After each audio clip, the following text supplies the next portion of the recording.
Nestle को ना हलीब compete कर सका ना ऑल्पर कम्पीट कर सकी। जितनी मल्टीनेशनल्स आती हैं वो आके स्लोली ग्रेजुअली हमारी जितनी भी पाकिस्तानी कंपनीज हैं उनको बंद करवा देती हैं।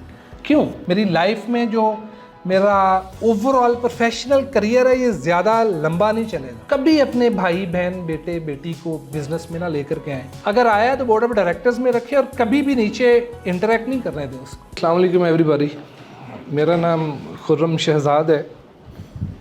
ये मेरा एक ब्रीफ प्रोफाइल है। I did my PhD from RMIT Australia. Overall a little bit 17 years of experience academia में, इंडस्ट्री में, both in Pakistan Australia, teaching में भी, कंसल्टेंसी में भी, रिसर्च में भी। कुछ इंटरनेशनल पब्लिकेशंस भी हैं मेरी। I will be like working with all international the leading authors.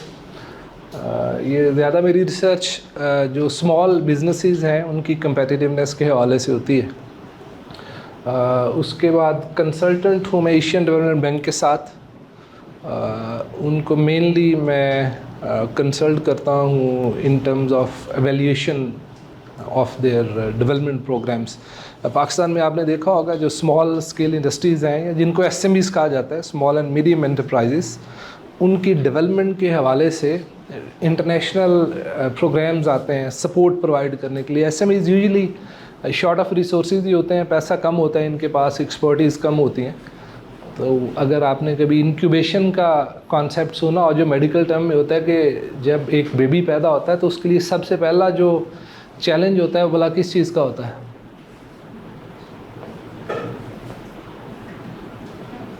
सबसे पहला चैलेंज तहफ़्फ़ुज़ और सांस सही चल रहा है। बिल्कुल ठीक कह रही हैं। सबसे पहला चैलेंज होता है सर्वाइवल का। ग्रोथ बाद में आती है। पहले बच्चा सर्वाइव कर जाए फिर ग्रोथ की तरफ डॉक्टर्स जाते हैं कि उस टाइम वो ये नहीं चेक करते कि उसकी ग्रोथ हो रही है नहीं हो रही है ना। उससे पहले of course during that process they do check, लेकिन वो सबसे ज़्यादा जो पहला चैलेंज होता है वो ये होता है कि बच्चा सर्वाइव कर गया या नहीं कर गया। अच्छा, अगर बच्चा एक दुनिया में आता है, डिफरेंट इन्वायरमेंट में आता है, उससे पहले वो बहुत एक प्रोटेक्टेड आइसोलेटेड नेचुरल इन्वायरमेंट में होता है और उसके जितने ऑर्गन्स हैं, जो उसके बॉडी के मैकेनिज़म्स हैं, वो सारे उस इन्वायरमेंट के लिहाज से सेट हुए होते हैं।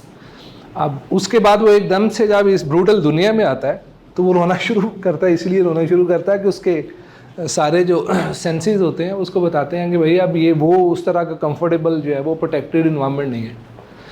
अब उसने इस इन्वायरमेंट में सर्वाइव करना है, ठीक है। तो समटाइम्स क्या होता है कि बच्चे की जो कैपेसिटी होती है सर्वाइव करने की डिफरेंट इन्वायरमेंट में वो कॉम्प्रोमाइज्ड होती है, तो वो बच्चे को इंक्यूबेटर में डाल देते हैं। इंक्यूबेशन का कॉन्सेप्ट एक्चुअली वहाँ से आया था कि बच्चे को कुछ देर के लिए वो एक बॉक्स होता है जिसके अंदर आर्टिफिशियल सारी ऑक्सीजन और वही इन्वायरमेंट होता है जो ज़्यादातर उसको माँ के पेट में मिला जुला उस तरह का होता है। तो वो फिर उसको और टाइम देते हैं कि ये अपनी सर्वाइवल कैपेसिटी या कैपेबिलिटी डेवलप कर ले। तो ये जो इंटरनेशनल आते हैं, जो स्पोर्ट प्रोग्राम्स आते हैं, ये छोटी जो ऑर्गेनाइजेशंस हैं, स्मॉल स्केल या बिल्कुल एंटरप्रेन्योरल वेंचर्स, इनके भी कैपेसिटी इतनी नहीं होती कि ये बड़े बड़े जायंट्स के साथ फाइट कर सकें या जो मार्केट का कंपटीशन है उसको ये सर्वाइव कर सकें। तो इसलिए इनको एडिशनल सपोर्ट दी जाती है गवर्नमेंट की तरफ से। ये बहुत इंटरनेशनली रीनाउंड और बहुत एक्सेप्टेबल कॉन्सेप्ट है। तो वो जो प्रोग्राम्स पाकिस्तान में लॉन्च होते हैं, यूजुअली एशियन डेवलपमेंट बैंक ने भी किए, मैं फिर उनकी वैल्यूएशन करता हूँ, देखता हूँ कि ये प्रोग्राम्स कितने इफ़ेक्टिव हैं। फॉर इंस्टेंस अगर एक लेट्स सपोज आपके पास जो पाकिस्तान में ज़्यादा नोन एग्जांपल्स हैं, लेट्स सपोज ये बेनज़ीर इनकम सपोर्ट फंड है। अब सबसे पहले तो हमने देखना है कि इस जो स्कीम है इसका ऑब्जेक्टिव क्या है। अच्छा, ये ऑब्जेक्टिव हम पॉलिटिकल टर्म्स में नहीं देखते हैं, हम डेवलपमेंट के टर्म में देखते हैं और फिर हम देखते हैं कि क्या ये जो प्रोग्राम है ये इफ़ेक्टिव है। अच्छा, इंटरनेशनली इस तरह के प्रोग्राम्स इफेक्टिव नहीं समझे जाते क्योंकि ये डेवलप नहीं कर रहे होते ना, कैपेसिटी नहीं डेवलप कर रहे होते। और मुआशरा तब आगे बढ़ता है जब उसके इंडिविजुअल्स में कैपेसिटी डेवलप हो खुद से करने की। और इंटरनेशनली मेरा एक्सपीरियंस है, मैंने ऑस्ट्रेलिया में भी देखा कि वो वहाँ पे वो लिखते थे कि जी जो एबोरिजिनल्स हैं this land belongs to them, यानी वहाँ पे भी कब्ज़ा हुआ था ऑस्ट्रेलिया में, जिस तरह पाकिस्तान में भी हम नेटिव नहीं हैं यहाँ पे रहने वाले, हम बेसिकली उन हमारे इंसेस्टर्स की ब्रीड में से हैं जिन्होंने यहाँ पे आके कब्ज़ा किया होगा। और उस टाइम के यहाँ पे जो नेटिव्स होंगे, वो जो हिस्ट्री कहती है वो ये कहती है कि जो सबसे ज़्यादा स्नब्ड किसी भी सोसाइटी में आपको कम्युनिटी मिले ना, तो इट्स मोर लाइकली कि वो वहाँ के मालिक होंगे, क्योंकि जब भी बाहर से इन्वेडर्स आते हैं ना हमला करने के लिए लोग, तो उनको आके साइकोलॉजिकली हमेशा जिस कम्युनिटी से सबसे ज़्यादा ख़तरा रहता है वो वही होते हैं जो वहाँ पे मालिक होते हैं, क्योंकि कब्ज़ा किया होता है ना। तो इट्स मोर लाइकली, जो मेरी अंडरस्टैंडिंग है कि ये जिनको हम ये टपरीवास नहीं कहते, जिनको ये यूजली हम स्लैंग वर्ड्स में चंगड़ कॉल करते हैं, probably they would be true custodians of these lands where we are sitting now. Got it? तो इंटरनेशनली क्या होता है कि इन सोसाइटीज़ को और इन कम्युनिटीज़ को कभी फिर डेवलप नहीं होने दिया जाता, क्योंकि अगर ये डेवलप हो जाए ना तो इनसे ख़तरा होता है कि ये ट्रू कस्टोडियन है, तो ये वापस कहीं हमसे जो हमारी कब्ज़े वाली चीज़ है वो डिमांड ना करना शुरू कर दें। तो हम क्या करते हैं, मैंने ऑस्ट्रेलिया में भी देखा कि वहाँ पे वो जो एबोरिजिनल्स थे वो भी इसी तरह के थे। अच्छा, उनके कलर्स भी मिलते थे, मैंने नोट की चीज़ कि वो भी टैन थे और रेडिश थी उनकी स्किन। वो वहाँ पे भी उनको इसी तरह ही देते थे हर महीने पैसे। तो मैंने पूछा आप इनको पढ़ाते क्यों नहीं है, तो उन्होंने कहा जी पढ़ते ही नहीं है। तो सेम मैंने बाकी दुनिया में भी ऑब्ज़र्व किया, गवर्नमेंट्स उनको विलिंग ही नहीं होती थी पढ़ाने के लिए। ये बड़ी इंपॉर्टेंट बात है आप लोगों के लिए जानने के लिए कि एक्चुअली आप यहाँ पे क्यों हैं, या I'll explain later on। तो ये इम्पॉर्टेंट है कि I'll give you some perspective जिससे आपके सोचने का वो जो टेलीस्कोपिक लेंस है ना आपका इंटेलेक्ट का, वो बढ़ेगा। You will be like more critical analyst. आप लाइफ में जब आगे बढ़ेंगे आप चीज़ों को एनालाइज करेंगे तो आप क्रिटिकली एनालाइज करेंगे। आप उन हमारी तरह की गूफ नेशन में नहीं होंगे, हमें जो बताया जाता था हम मान लेते थे, जो उस्ताद बताता था वो मान लेते थे, जो मीडिया बताता था वो मान लेते थे, जो अखबार कहती थी उसको मान लेते थे। तो आप हमसे बहुत ज़्यादा आगे हैं और बहुत ज़्यादा इन्फॉर्म्ड हैं, क्योंकि आपके पास क्रिटिकल पर्सपेक्टिव है। लेकिन उसके लिए ज़रूरी है कि आप लोगों ने मेहनत की और यहाँ से खुद वॉलंटरली आए हैं ना, तो सारी सोसाइटी तो ऐसी है भी नहीं। तो your superior actually breed, that's why I spared my time, because I see my future in your hands। तो वो एवेल्यूएशन हम करके देखते हैं कि ये प्रोग्राम्स के क्या ऑब्जेक्टिव्स होते हैं और ये कितना डिलीवर कर रहे हैं। इसी तरह बेटर कॉटन इनिशिएटिव के साथ भी, ये यूके की कंसल्टेंसी फर्म है। इस तरह एक जर्नल है जो मुजल्ला जिसको कॉल करते हैं, उसका मैं एडिटर इन चीफ हूँ। Overall Pakistan, Canada, USA, Singapore, Philippines, UAE, Australia, Thailand, I have traveled। और New York national university of Singapore से भी मेरी सर्टिफिकेशंस हैं, न्यूयॉर्क यूनिवर्सिटी से भी, RMIT ऑस्ट्रेलिया में ज़्यादा टाइम गुजारा, UMT से मैंने ग्रेजुएट किया था, और एशियन डेवलपमेंट बैंक। आज का हमारा जो मॉड्यूल है ना जिसके ऊपर हमारी डिस्कशन होगी, ये है managing knowledge in the digital age. जहाज़ बनाना आता है, ये देखें जहाज़ बनाना है हमने। पेज होगा आप लोगों के पास इस तरह का। चलें, 5 का ये ग्रुप बन गया, सर आप इधर आए इधर, 4 का ये बन गया। हर ग्रुप ने मिलके सोच समझ के एक ही जहाज़ बनाना है। कंपटीशन ये है कि यहाँ से जहाज़ फेंकना है और अब वो दीवार है सामने, तो जिसका भी उस दीवार को हिट करेगा जहाज़, वो ज़ाहिर है सक्सेसफुल होगा। 3 से 4 मेंबर्स हैं, जहाज़ बनाना है आपने, डन, टाइम ओवर, सबका बन गया। अच्छा जी, आपकी तरफ से आए, कौन आएगा? पायलट कौन सा? GD pilot. ये जहाज़ के रास्ते में बचना आपने खुद है, ये किसी की आंख में भी लग सकता है, ये देखना किस डायरेक्शन में जाता है। चलें जी फेंके, ये चीज़ वहाँ तक पहुँचा। गुड जी, आपकी तरफ से कौन आएगा सर? आगे साहब जी, जीडी पायलट आगे सर। ये देखें ना जी, रास्ते में रह गया। चलें सीधा, वाह, ये चीज, ये एक्टिविटी मैंने आपको हंसाने के लिए नहीं की थी। क्या लिखा हुआ? मैंने आपसे क्या कहा था कि आपने ग्रुप्स में बैठना है और आपने पहले तो सोचना है। सोचा तो हमारी कौम ने है ही नहीं, बिल्कुल किसी ने डिलिब्रेट नहीं किया कि क्या चैलेंज है, करना क्या है, यहां से फेंकना है, कितना डिस्टेंस है, कैसे जाएगा? बनाना शुरू कर दिया सबने। दूसरी बात, फॉर इंस्टेंस ये है, क्या कंडीशन थी? एक एरोप्लेन होना चाहिए जो यहां से वहां तक क्रॉस करेगा। ये देख लें, ये सबसे दूर जाएगा और वो पहुंच भी गया डेस्टिनेशन तक। Yes, this is the point. आपको किसने कहा एरोप्लेन नहीं है? कैसे पता चला? Yes, this is the problem, this is the point. Thank you. दो चीजें हैं, एक तो जिंदगी में, सारी जिंदगी में आपने एक ही किस्म का जहाज बनाया जो कि आपने बनाया, सबने देखा ही है। दूसरा, आपके दिमाग में मैंने एक चीज डाल दी, इसकी फोटो लगा के। क्यों? एक, आपकी जिंदगी में आपने एक ही किस्म का जहाज देखा, दूसरा मैंने फोटो लगा दी, तो आपने सोचा कि बस यही एक वे है इस जहाज को बनाने का, और आप लोगों ने एक लम्हे के लिए भी नहीं सोचा कि जहाज इसके अलावा भी हो सकता है। जहाज का काम है उड़ना, और डिफरेंट शेप्स में उड़ सकते हैं। और आज आप दुनिया में देखें तो सुपरसोनिक से लेकर जो डिफरेंट हैं वो डिफरेंट शेप्स में आ भी रहे हैं। और इवन के जो स्पेस शिप्स हैं डिफरेंट शेप्स में आ रही हैं। हमारे साथ प्रॉब्लम ये होता है कि मैंने अगेन आपसे कहा था कि मुझे सोचने वाले लोग पसंद हैं, क्योंकि जो सोचता है उसको समझ आ जाती है, जो सोचता नहीं है उसको समझ नहीं आती। तो हमारे दो प्रॉब्लम्स तो ये हैं कि एक तो जो हमने लाइफ में पहले किया होता है उसी के बेस के ऊपर हम फ्यूचर को भी डिटरमिन करना चाह रहे होते हैं, जो कि आपने खुद से देख लिया। मैंने कोई आपको थ्योरी नहीं पढ़ाई, प्रैक्टिकल करके दिखाया। इस क्लासरूम में बैठे 24-25 बंदों में से किसी एक ने भी नहीं सोचा, और ये एक्टिविटी मैं ऑस्ट्रेलिया से लेके, पाकिस्तान से लेके टॉप एग्जेक्टिव तक सब तक कर चुका हूँ। अगर किसी को इस एक्टिविटी का पहले पता ना हो तो आज तक एक भी ऐसा ग्रुप नहीं आया। यस, वन इन ऑस्ट्रेलिया, एक ग्रुप था, एक इंडिविजुअल जिसने इसी तरह करके तो उसने बढ़ा के वेट फेंका था, और उसने कहा था कि जी you didn't ask us to build any certain kind of aeroplane. तो बाकी सब ने कहा जी आपने तस्वीर लगाई थी। मैंने कहा ये गलती है मेरी, सिर्फ लगाई थी मैंने, ये तो नहीं कहा इस तरह बनाना है। यस, टाइम लाइफ देती कम है, इतना टाइम है ही नहीं आजकल हमारे पास। एग्जैक्टली, जो मर्जी हो। और ये वहाँ पे आप पढ़ के देख लें, कहीं पे भी नहीं लिखा हुआ कि आपने इस शेप में बनाना है। फिर मैंने आपसे कहा कि आपने कंसल्ट करना है एक दूसरे से, नहीं किया।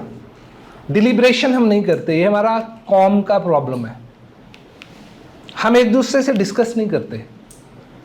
हमें ये बचपन से लेके नातोदार है, हमारे तो पेरेंट्स से आर्ग्यू करें तो थर्ड पड़ती है। तो वो एक हमारी ट्रेनिंग हुई है ना कि आपने आर्ग्यू नहीं करना। आर्ग्यू नहीं करना तो डेफिनेटली आप कंसल्ट ही नहीं करेंगे। बहन भाइयों से कंसल्ट नहीं करते। भाई यहाँ पे वैसे जो है वो प्योर मैस्कुलाइन, वो बहन को तो इस काबिल ही नहीं समझते कि इससे भी बात हो सकती है।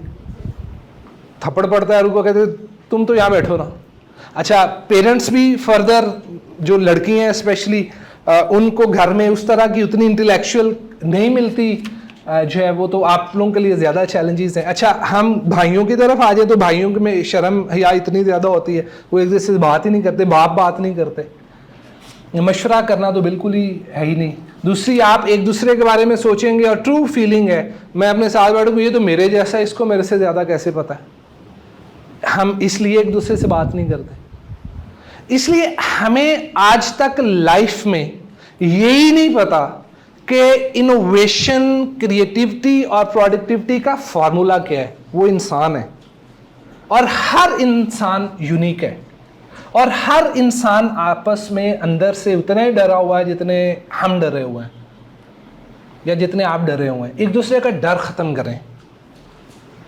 जो आप है ना, आपके साथ बैठा हुआ भी वैसे ही है। जितने खदशात आपके दिमाग में है ना, उसके दिमाग में भी इतने ही है। तो एम्पथाइज करें, सिंपथी नहीं, empathy. Put your self in other shoes. ये मेरी दूसरी एक्टिविटी होती है कि ग्रुप बना के उनसे कहते हैं एक दूसरे का जूता पहन के बाद तक वॉक करें। जब आप एक दूसरे के जूते पहनते हैं ना तो फिर ऐसे ऐसे कुछ चलता है। फिर मैं पूछता हूँ कि अब कैसा लगा आपको? नहीं जी, पूरा नहीं था। तो फिर मैं कहता हूँ ज़िंदगी में अगर किसी ने आपने सोचना है ना, तो फिर दूसरे के शूज़ में जाके सोचें, उसकी शख्सियत को अपना के, उसकी इमोशंस और फीलिंग्स को अपना के, उसकी थॉट्स को बना के फिर उसको मशवरा दें। अच्छा, अब मुझे अंधेरे से डर नहीं लगता, लेट्स सपोज, या मुझे रात को कब्रिस्तान जाने से डर नहीं लगता, लेट्स सपोज, और दूसरा बंदा मेरे से पूछ रहा है कि जनाब मैंने ये काम करना है तो कैसे करूं, तो मैं अपने लिहाज से मशवरा देता जाऊंगा क्योंकि मुझे डर नहीं लगता, उस बेचारे या बेचारी को लगता है, तो मेरा मशवरा उसके लिए किसी काबिल नहीं है, करामत ही नहीं है। You understand my point? अच्छा, अब यहां तक अब मैं आगे चलूंगा, टाइम शॉर्ट है। सोचना सबसे ज्यादा इंपॉर्टेंट है और बुनियादी इकाई है समझने की। मैं बार बार इसलिए रिपीट कर रहा हूं ताकि आपके माइंड में ये बात घुस जाए। सोचने वाला बंदा हमेशा काबिल एहतराम होता है क्योंकि उसको समझ आ जाती है। जो सोचता नहीं है उसको कभी भी समझ नहीं आती। अच्छा, अब अगर इससे आगे चलते हैं, ये एक इमेज है, क्या है? गाड़ी है, और लाइकली मेरे ख्याल BMW है। अच्छा, ये एक इंजन है और ये मंकी है। इन तीनों फोटो से कोई एक स्टोरी बनाएं quickly. What story you would make? इसको कहते हैं कनेक्टिंग द डॉट्स। इंजन, ये एक इंजन है गाड़ी का। हाँ, मंकी ने गाड़ी का इंजन निकाल लिया, एक स्टोरी है, ठीक है। और गाड़ी वाला जा रहा है,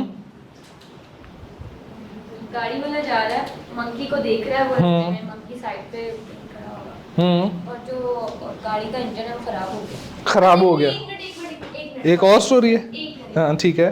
गाड़ी रुकी हुई है, उसका इंजन खराब हो गया है, और जो गाड़ी वाला है जो मंकी है वो गाड़ी की ऑपोजिट साइड पे जो है वो बैठा हुआ देख रहा है। ठीक है, दो स्टोरीज होंगी। और बनाए।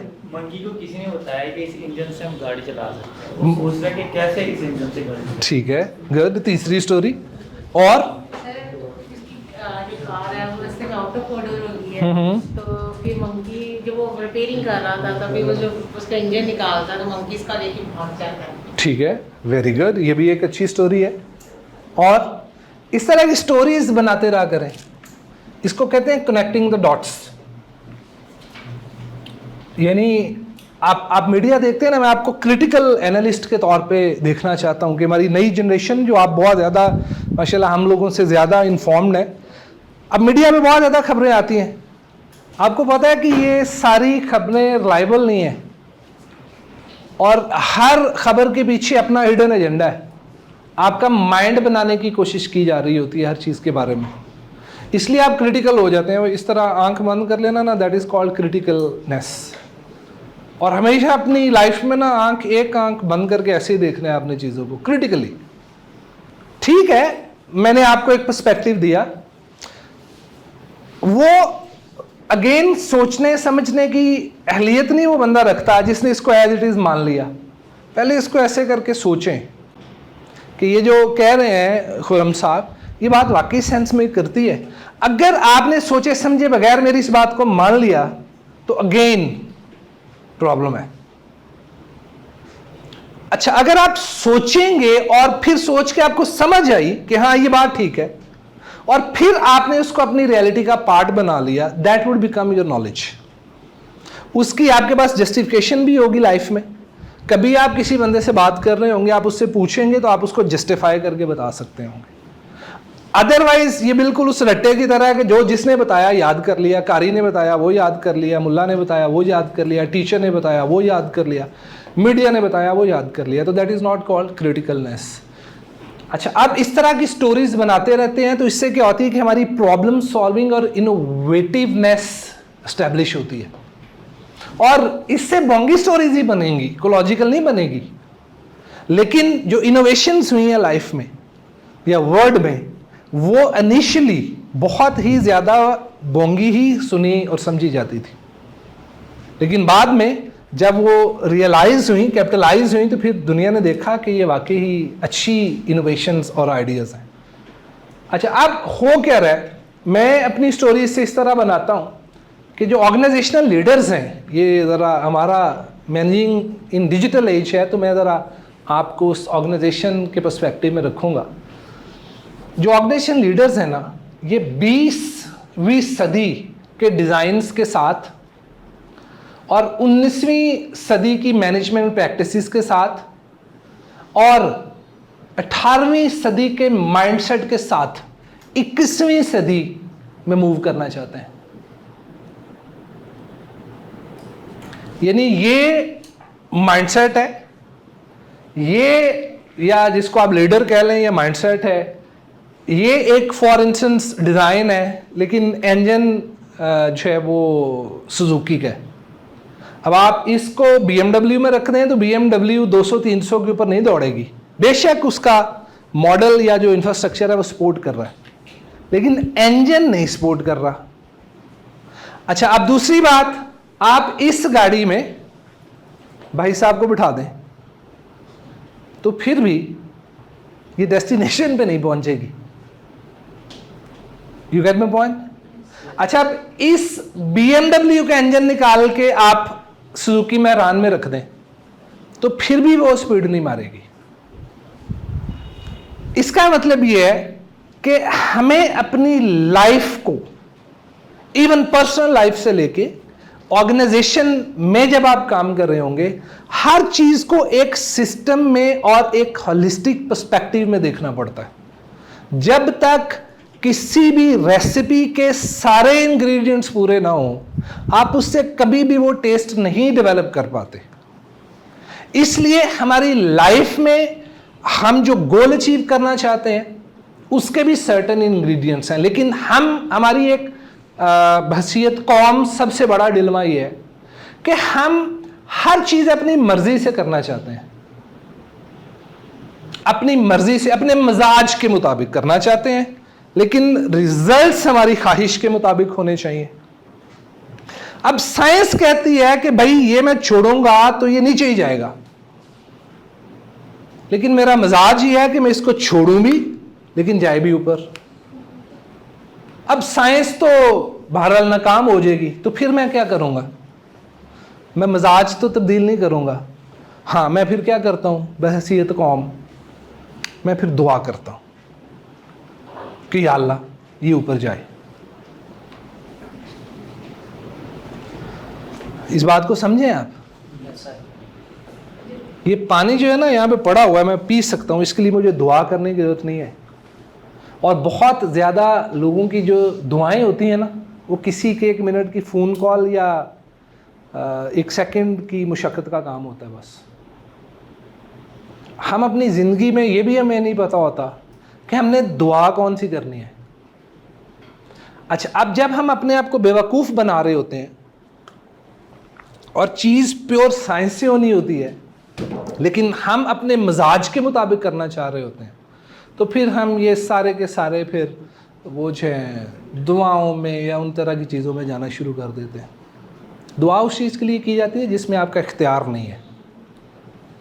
जिस चीज़ में आपका इख्तियार है, और इख्तियार इल्म को सीखने में है। अल्लाह ने आपको इख्तियार दिया हुआ कि आप इल्म सीख लें और उस इल्म को इस्तेमाल करके आप अपना गोल अचीव कर लें। आपको दुआ करने की ज़रूरत नहीं है। You getting my point? अच्छा, अब हो ये कह रहा है कि मैं खुद पाकिस्तान में 17-18 साल डिफरेंट ऑर्गेनाइजेशंस में रहा हूँ।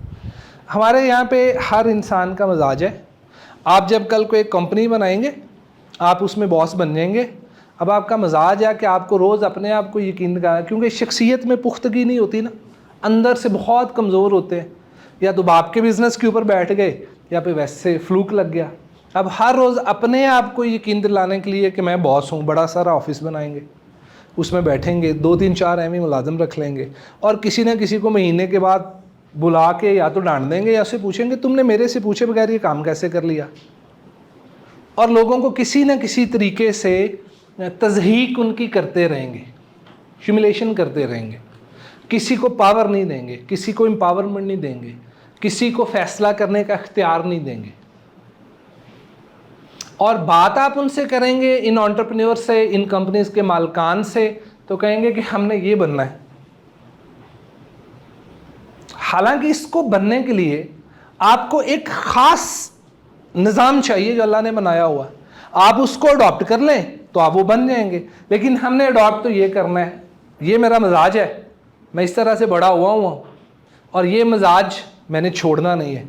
अच्छा, ये मिजाज इतना ताकतवर होता है कि ये आपके सोचने समझने की सलाहियत के ऊपर गालिब आ जाता है। देखिए ना, मिजाज है आपको, आप में से कितने लोग रात को अलार्म लगा के सोते हैं कि जी सुबह 6 बजे उठ जाना है, आज हमने वॉक करनी है, आज के बाद हमने हेल्दी लाइफस्टाइल अडॉप्ट करना है, आज के बाद हमने एक्सरसाइज करनी है, बड़े वादे वायद अपने आप से करके सोते हैं। सुबह जब 5 बजे अलार्म बजता है कोई आदमजाद नहीं उठता, बस यही याद होता है कि बंद करना है। हाँ, ये बंद करना है। ये फ़र्क है सोच में और मिजाज में। सोच आपको कह रही है कि आपको ऐसे करना चाहिए, आपका लाइफस्टाइल ये होना चाहिए, आपने ये नहीं खाना, आज के बाद आपने ऐसे ज़िंदगी नहीं गुजारनी। लेकिन मिजाज इतना ताकतवर होता है कि आपके असाब को शल कर देता है। आप अपने मिजाज के ख़िलाफ़ जब अपनी ज़िंदगी गुजारने की कोशिश करते हैं तो फिर आपको डिप्रेशन होता है, फिर आप अपने आप से आजिज़ आते हैं, आप तंग होते हैं। क्यों? इसलिए कि मिजाज सपोर्ट नहीं कर रहा होता। तो ये जो मिजाज हमारा बन चुका होता है बचपन से, हमारी वो शख्सियात होती हैं। यही रीज़न है कि आपको पाकिस्तान में कोई भी ऐसी कंपनी नहीं नज़र आएगी जो किसी भी मल्टीनेशनल से compete कर रही हो। हालांकि होता क्या है, क्रिकेट मैच आप देखते हैं या कोई भी गेम्स आप देखते हैं, उसमें कहते हैं कि जो होम क्राउड है उसका बेनिफिट होगा आपको। ऐसा ही समझा जाता है कि जी अगर आप पाकिस्तान में खेलने के लिए आए तो ग्राउंड भी आपकी मर्जी से है, क्राउड भी आपको सपोर्ट कर रहा है, मौसम से भी आपकी बॉडी ज़्यादा जो है एक्लेमेटाइज्ड है, तो ऑस्ट्रेलिया से जो लोग आएंगे वो ज़्यादा चांसेस होते हैं कि हार जाएंगे। ऐसा ही होता है ना। अब एक कंपनी अमेरिका से चलती है, ऑस्ट्रेलिया से चलती है, यूरोप, उसको हमारे कल्चर का नहीं पता, उसको हमारी ग्राउंड रियलिटीज़ का नहीं पता, उसके बावजूद वो पाकिस्तान में आती है, यहीं से ह्यूमन कैपिटल हायर करती है, और उसके बाद कोक और पेप्सी को कभी भी हमारा कोई भी कोला की कंपनी नहीं कम्पीट कर सकी। नेस्ले को ना हलीब कम्पीट कर सका, ना ऑल्पर कम्पीट कर सकी। जितनी मल्टीनेशनल्स आती हैं वो आके स्लोली ग्रेजुअली हमारी जितनी भी पाकिस्तानी कंपनीज हैं उनको बंद करवा देती हैं। क्यों? क्या आपने कभी सोचा कि ऐसा क्यों होता है? उनके पास तो डिसएडवांटेज है, ब्रांड ऊपर भी तो जा रहा हूँ। एडवांटेज तो ब्रांड क्या किया यार, ऊपर भी तो जा रहा हूँ। कैसे? अब नेस्ले अक्सर ऐसा है कि जो मतलब लोकली जूसेस है उनको ऊपर नहीं आने देता। कैसे नहीं आने देता? बंदूक के साथ तो नहीं आने देता ना, अपनी स्ट्रेटजीज के साथ नहीं आने देता। हलीब का आपने जिक्र किया, हलीब का ऐसा था कि हलीब का दूध कितना मजबूत था, उसमें ऐसी मतलब उनके हाई क्वालिटी माइट थे, उन्होंने नेस्ले वालों ने हाई कर लिए जी, मतलब इस तरह करके एग्जैक्टली स्ट्रेटजीज के साथ ही उन्होंने कम्पीट कर दी है ना। स्ट्रेटजी, बंदूक नहीं उन्होंने दिखाई, उनकी अपनी स्ट्रेटजी थी।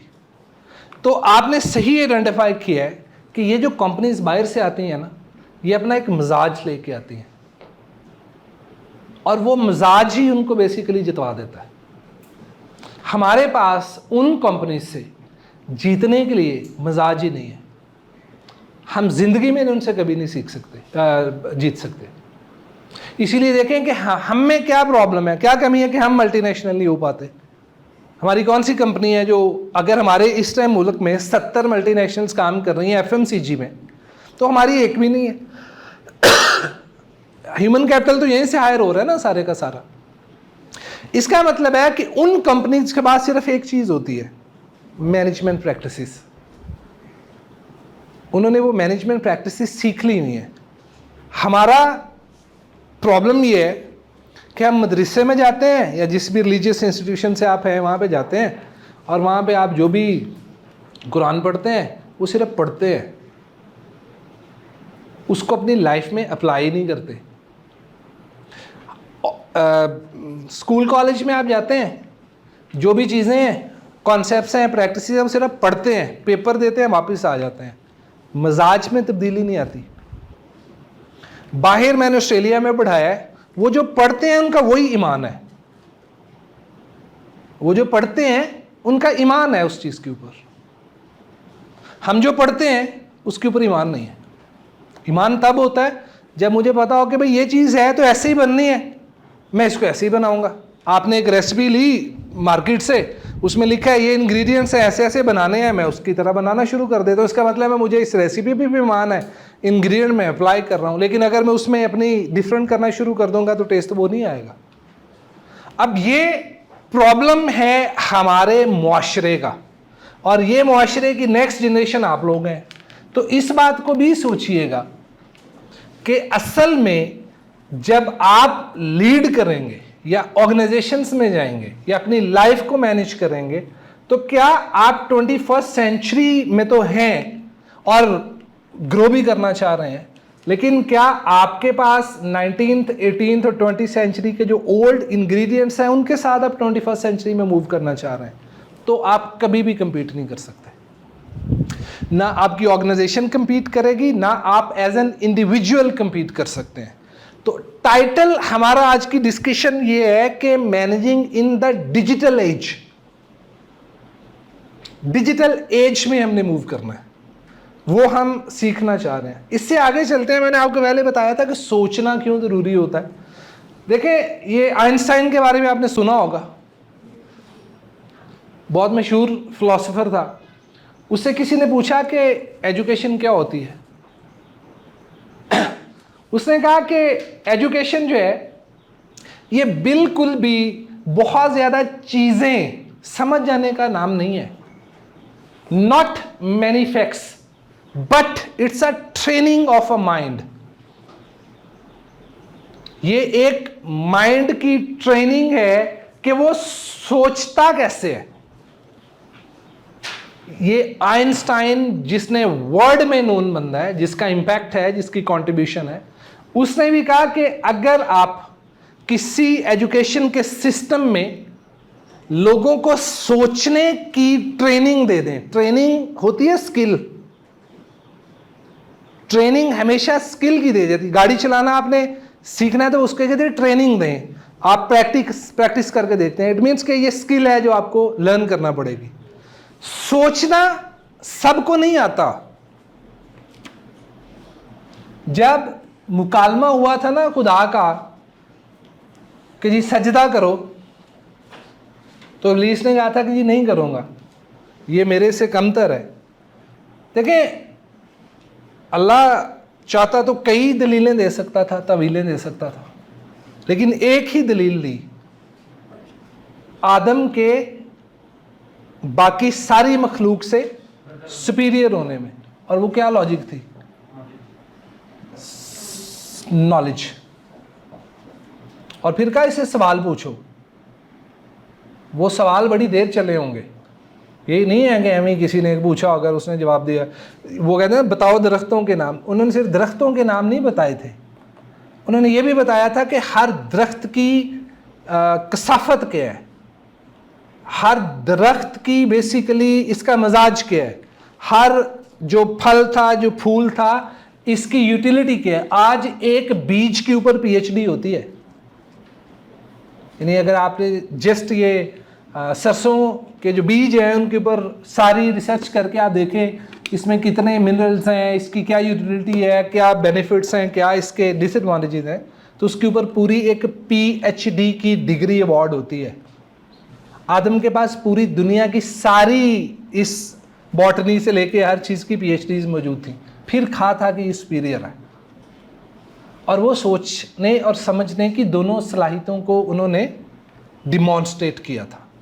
इसी तरह ये बेडफोर्ड भी बहुत बड़ा एजुकेशनिस्ट और ट्रांसफॉर्मर था। उसने भी कहा you can teach a student a lesson for a day, but if you can teach him to learn by creating curiosity, he will continue the learning process as long as he lives। यानी ये मेरा session तो 2 घंटे में ख़त्म हो जाएगा, तो क्या टीचिंग ख़त्म हो जानी चाहिए, लर्निंग ख़त्म हो जानी चाहिए? तो मेरा फोकस है कि अगर मैं आपको ये बता दूं कि आपने क्यूरियस कैसे होना है, और अगर आप क्यूरियस हो गए तो फिर आप सोचेंगे। अगर ये दोनों काम हो गए तो देन विल मूव फॉरवर्ड। अच्छा, अब आते हैं कि जी ये जो डिजिटल एज है या जो इसका कॉन्सेप्ट है आजकल के दौर का, ये है क्या? आपने कभी नॉलेज इकोनॉमी का वर्ड सुना है? अच्छा, इकोनॉमी इकोनॉमिक्स से निकली है। इकोनॉमिक्स क्या होती है? प्योर सिंपल इकोनॉमिक्स क्या कहती है? हाँ, दौलत का इल्म, बिल्कुल ठीक कह रहे हैं। इकोनॉमिक्स बेसिकली मार्केट से निकला ना, लेन देन, सिंपल लेन देन। मैं मार्केट में जाता हूं, पैसे देता हूं और एक चीज खरीद के ले आता हूं, ठीक हो गया। जो नॉलेज इकोनॉमी है, इसमें लेन देन किस चीज का हो रहा होगा? नॉलेज का। अब ये एक पानी की बोतल है, ऐसे ही है ना? ये कितने की होगी अभी? 50, 60, 30, 40, 50 रुपए की होगी। नेस्ले होगी तो 60 की होगी, ये 30, 40 की होगी। नेस्ले 40, 50, 60 की क्यों है, ये 30 की क्यों है? ब्रांड, कोई भी ब्रांड होता है तो आप पैसे दे देते हैं। नेस्ले का मेयार अच्छा है, ट्रस्ट बिल्ड कर लिया हुआ है इन्होंने, ठीक है। और आप ये पानी पीते क्यों है? क्यों? तो प्यास तो इससे बुझती है, ये मैं पी रहा हूँ, इससे बुझेगी। अच्छा, आप ये पूछ रहे हैं कि यही वाला पानी इम्पोर्टेंट क्यों है? आप कोई भी पानी पी सकते हैं। वही ना, तो फिर ये क्या? उन्होंने ट्रस्ट बिल्ड कर दिया है कि किस चीज़ का? साफ है। अच्छा, साफ है और है, इसमें मिनरल्स भी होते हैं। अच्छा, और मिनरल्स आपको चाहिए? अच्छे होते हैं बॉडी के लिए? कैसे पता चला आपको? अच्छा, प्यास सिर्फ, वो कह रहे हैं सिर्फ प्यास पानी नहीं बजानी है, आप कहते हैं मिनरल्स भी हैं, और वो कह रही हैं साफ भी है। एक स्टैंडर्ड सेट कर दिया। असल में ना इस बॉटल में जो आपको नजर आ रहा है ये पानी है, लेकिन इसके पीछे जो एक ही चीज, जो सारी पावर है, वो नॉलेज है, वो इंफॉर्मेशन है। ये जिंदगी में याद रखिएगा, कोई भी प्रोडक्ट सिर्फ अपने ये जो इंफॉर्मेशन और नॉलेज है ना, ये इसका ज़हूर है। आप ये नहीं ले रहे, आपने जितनी बातें बताई हैं इन सब के पीछे इंफॉर्मेशन और नॉलेज है। आपकी नफ्सियात का नॉलेज, आपके बॉडी की न्यूट्रिशनिस्ट रिक्वायरमेंट का नॉलेज, और मैंने आपको कहा था ना कनेक्टिंग द डॉट्स, उन्होंने आपकी नफ्सियात को अलहदा पढ़ा, वो साइकेट्रिस्ट ने पढ़ा होगा।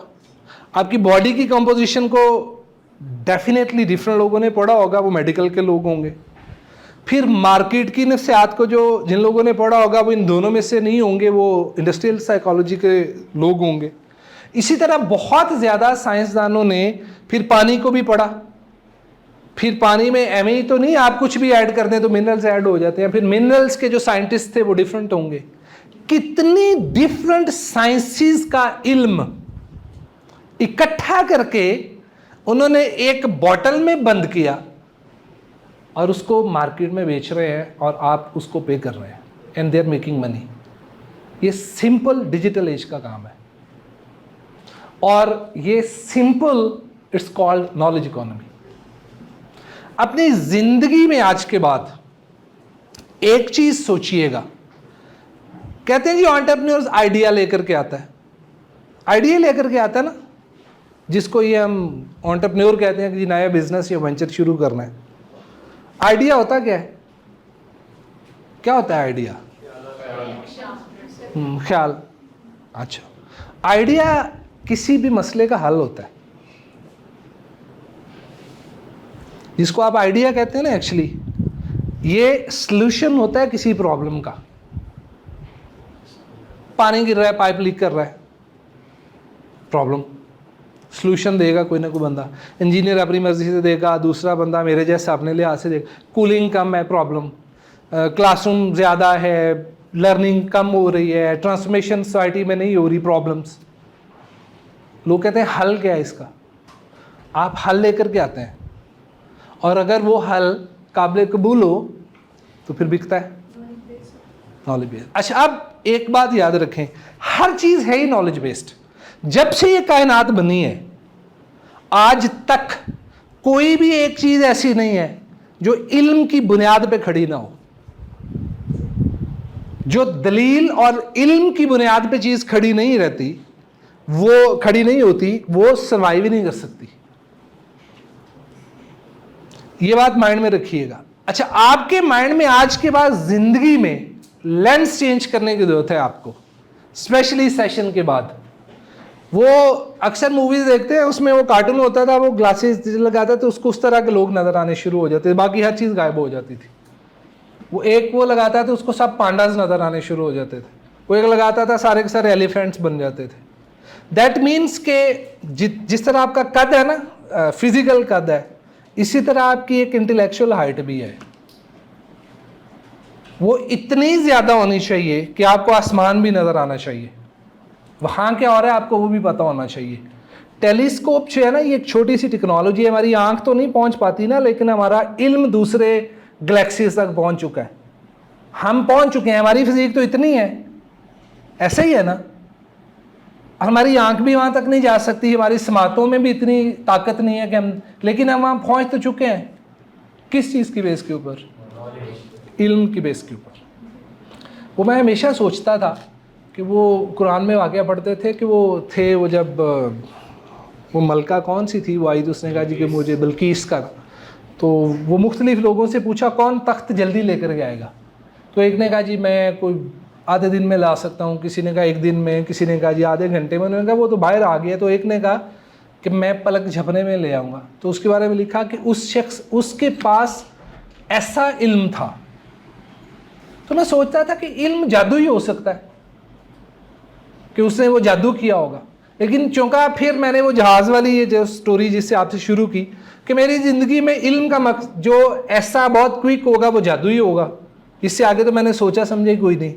तो फिर मैंने देखा कि हम तो गैलेक्सीज में पहुंचे हुए हैं, और वहाँ से अमेरिका से अगर एक सेकंड की अपडेट मेरे पास फ़ोन के थ्रू आ रही है, टेक्नोलॉजी के थ्रू, तो इल्म तो ये भी है, तो उसके पास भी ऐसा इल्म होगा ना। अच्छा, अब आज हमें लग रहा है कि हम तो ये सिर्फ इंफॉर्मेशन लेकर के आ रहे हैं यहाँ पे एक सेकंड में, लेकिन अगर मेरे अल्फाज यहाँ पे सिंक्रोनाइज होके डिसिंक्रोनाइज होके वो सारी प्रोसेस से होके एक सेकंड में अमेरिका में पहुँच जाते हैं, तो किसी दिन अगर हमारी डीकम्पोजिशन का फार्मूला मिल गया फिजिकल ऑब्जेक्ट्स को डिज़ोल्व करके और वापस फिर शेपअप करने में, तो क्या होगा? एक सेकंड में अगर ये अल्फाज ईमेल हो रहे हैं तो मैं भी ईमेल हो जाऊंगा। अभी हमारे पास इल्म नहीं है ना, लेकिन जो हिस्ट्री है उसमें तो दरख्त को भी सारे के सारे को डिज़ोल्व करके दिखा दिया गया था। तो इसका मतलब है अब साइंस उन चीज़ों के ऊपर इल्म के मुताबिक पहुंच भी रही है। अपनी ज़िंदगी में याद रखें, आपने अगर कामयाब होना है तो आपने अपने किसी ना किसी ऐसे इल्म की बुनियाद पे होना है जो किसी ना किसी के मसले का हल हो, और सोचते रहा करें, देखते रहा करें कि मसाइल क्या हैं, और उन मसाइल का हल ढूंढें जो इल्म की बुनियाद पे हो, और उसको फिर देखें कि मार्केट कैसे करना है। मार्केट करने के लिए आपको बिजनेस एंड मैनेजमेंट की, एजुकेशन या अंडरस्टैंडिंग की जरूरत है, लेकिन इल्म की जो आपके अंदर अल्लाह ने खुदादाद सलाहियत रखी हुई है सोचने समझने और इल्म की बेस पे करने की, वो आप उसको पॉलिश कर ले सिर्फ। Are you getting my point? इसलिए हर प्रोडक्ट, ये भी इल्म है, ये भी इल्म है असल में, ये मुझे फैसिलिटेट कर रहा है मेरे प्रॉब्लम का, और इसके पीछे कितने इंजीनियर्स का नॉलेज होगा। कोई दुनिया में ऐसी चीज नहीं, आपने ये जो वेल किया हुआ ये भी इल्म की बुनियाद के ऊपर बना हुआ। तो असल में जो नॉलेज इकोनॉमी है, इसमें अब पहले इल्म कम बिकता था, अब बहुत ज्यादा बिक रहा है, बल्कि अब बिक ही इंफॉर्मेशन और नॉलेज रहा है। यहां पे भी नॉलेज ही तुलना है, एक तरफ वो वेट रखा जाएगा, दूसरी तरफ नॉलेज रखा जाएगा, तुलेगा और बिकेगा। इस टाइम आप भी नॉलेज ही खरीद रहे हैं और मैं भी नॉलेज ही बेच रहा हूँ। मैं अगर यहाँ पे हूँ तो नॉलेज की वजह से हूँ, और तो यहाँ पे फिजिकल तो कुछ भी नहीं होना। लेकिन हमारे जो एग्रीगेरियन इकोनॉमिस्ट थी ना, ये जो ईस्ट था, ये पीछे वाला क्यों रह गया? इसको इल्म की ताकत पे यकीन ही नहीं है, इनको पता ही नहीं था, क्योंकि हम थे एग्री बेस्ड। फसल में बीज बोझा, जो है वो बोया, बारिश हुई, पानी हुआ, सामने से उसको ग्रो करते देखा, काटा, हर चीज़ फिजिकल एक्सपीरियंस की हमने। हमारे जीन्स में, नस्लों में, हम तो साइकेट्रिस्ट के पास इसलिए जाते हैं कि वो टीका नहीं लगाता, वो दवाई नहीं देता। हम सर्विसेज में कंसल्टेंसी पे यकीन इसलिए नहीं रखते कि हमें लगता है कि यार ये बात ही सुना के चला जाता है, ये क्या दे करके जा रहे हैं हमें। यानी आपने अक्सर सुना होगा वो गांव वाली साइड पे, और जो मैं खुद ज़रा रिमोट एरिया से हूँ तो वहाँ पे अक्सर सुनना कि वो डॉक्टर दे जी 200 रुपया भी ले लिया और उसने टीका ही नहीं लगाया। What does this mean actually?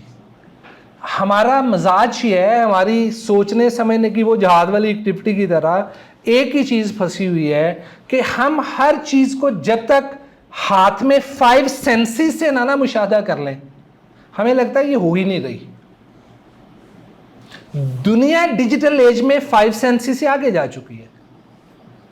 ये जो डिजिटलाइजेशन है ये असल में 6 सेंस है। ये आपको नज़र कुछ नहीं आएगा। पाकिस्तान के अभी जो हालात हैं सारे के सारे, ये ग्रेजुअली स्लोली ग्रेजुअली इस लेवल तक हम पहुंचे हैं।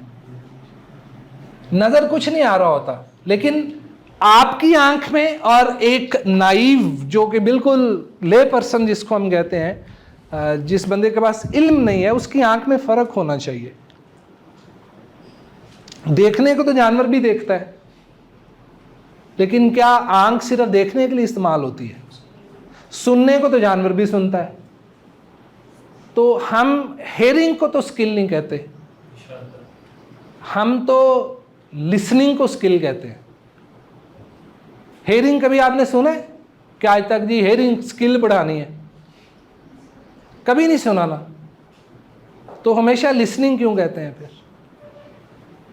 हेयरिंग सिंपल सी आपकी एक फिजिकल जो है वो सेंस है, सुनना। ऐसे ही है ना? कभी आपने गौर किया कि हेयरिंग और लिसनिंग में फ़र्क क्या है?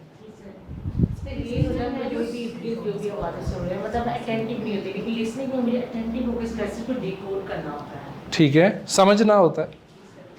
अच्छा, मेरे ख्याल में, मेरी अपनी अंडरस्टैंडिंग ये है कि हेयरिंग में आप वो सुनते हैं जो कहा जा रहा है, ये बोला जा रहा है।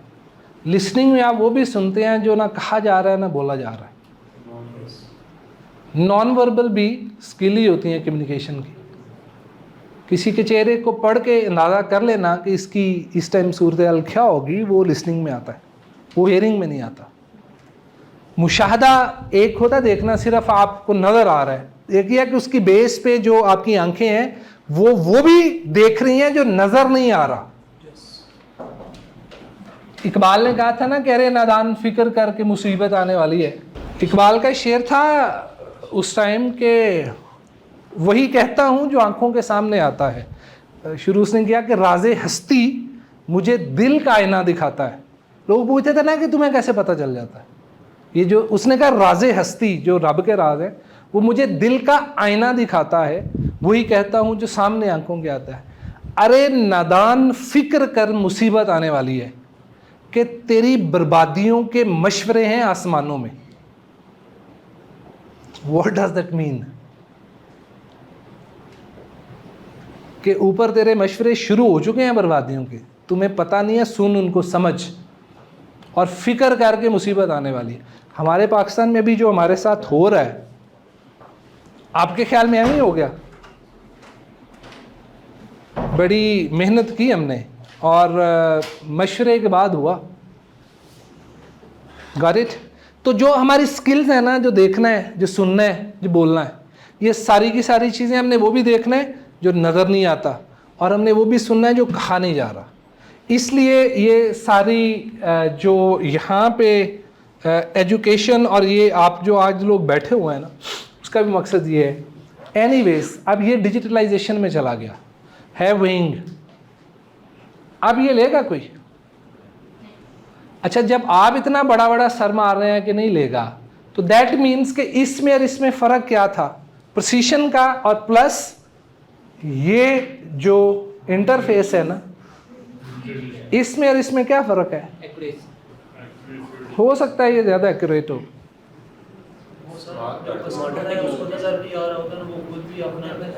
चेक कर लेता है कि कितना वेट हुआ है। ठीक है, यानी इसका मतलब है कि इसका जो इंटरफेस है, एक तो वो यूज़र फ्रेंडली है, स्मार्ट टेक्नोलॉजी। अच्छा, इसमें कोई ना कोई मसला तो होगा ना जिसका हल नहीं आया था। पुराने में हमें एनालाइज खुद करना पड़ता था, इसमें हमें एनालाइज वो करके दे रहा है, इसका मतलब है कि मसला था, उसका हल आया। इसलिए मैं कहता हूं कि ये प्रोडक्ट बेसिकली है इल्म और नॉलेज और इंफॉर्मेशन का ज़हूर।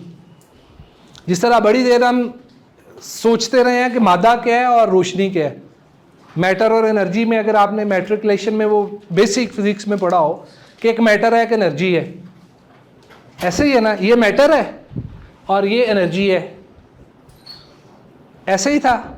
अब आगे पता चला कि मैटर कुछ नहीं होता, सब एनर्जी है, और मैटर जो है वो एनर्जी की ठहरी हुई फॉर्म है। मानते हैं आप इस बात को या नहीं? हाँ, ये एग्जांपल दूं आपको। बर्फ पानी होता है या बर्फ होती है? लेकिन बर्फ तो बर्फ होती है, मैटर होता है। ठीक है, अल्टीमेटली होता क्या है? बर्फ होती है, पानी होता है, या बर्फ पानी होता है जो खेलते हैं बच्चे? बेसिकली पानी है, लेकिन जब वो ठहर के ठंडा हो जाता है तो वो एक मैटर या ऑब्जेक्ट बन जाता है। ऐसा ही हुआ। इसीलिए ये जो एनर्जी है, ये जहाँ जहाँ जिस जिस फॉर्म में ठहर गई उसको मैटर समझा गया। एक टाइम आएगा जब ये हर चीज़ वापस एनर्जी में कन्वर्ट होके ख़त्म हो जाएगी। इसीलिए मैं उस डिटेल में तो नहीं जाता। अल्लाह ने कहा ना, अल्लाह नूर समावाति वल अर्थ, नूर एनर्जी कहते हैं, ये ठहरी हुई फॉर्म में है। उसने कहा एक दम से हर चीज़ ख़त्म हो जाएगी। तो ये मैटर जिस दिन डिज़ोल्व होना है ना, तो बिल्कुल बर्फ़ ही होगी, थोड़ी सी हीट देंगे पानी बन जाएगा। तो ये हर चीज़ मैटर ख़त्म होकर वापस एनर्जी में कन्वर्ट हो जाएगी। इसलिए ये मैं बार बार आपको एग्जांपल्स इसलिए दे रहा हूँ ताकि आपके माइंड में एक बल्ब ज़रूर रोशन हो जाए कि असल में हर प्रोडक्ट नॉलेज, इल्म, इंफॉर्मेशन की ठहरी हुई फॉर्म है। आपने किसी भी प्रोडक्ट को नहीं देखना कि ये क्या है। जो भी नई चीज़ देखें, आपने देखते ये सोचना है ये किस मसले का हल है।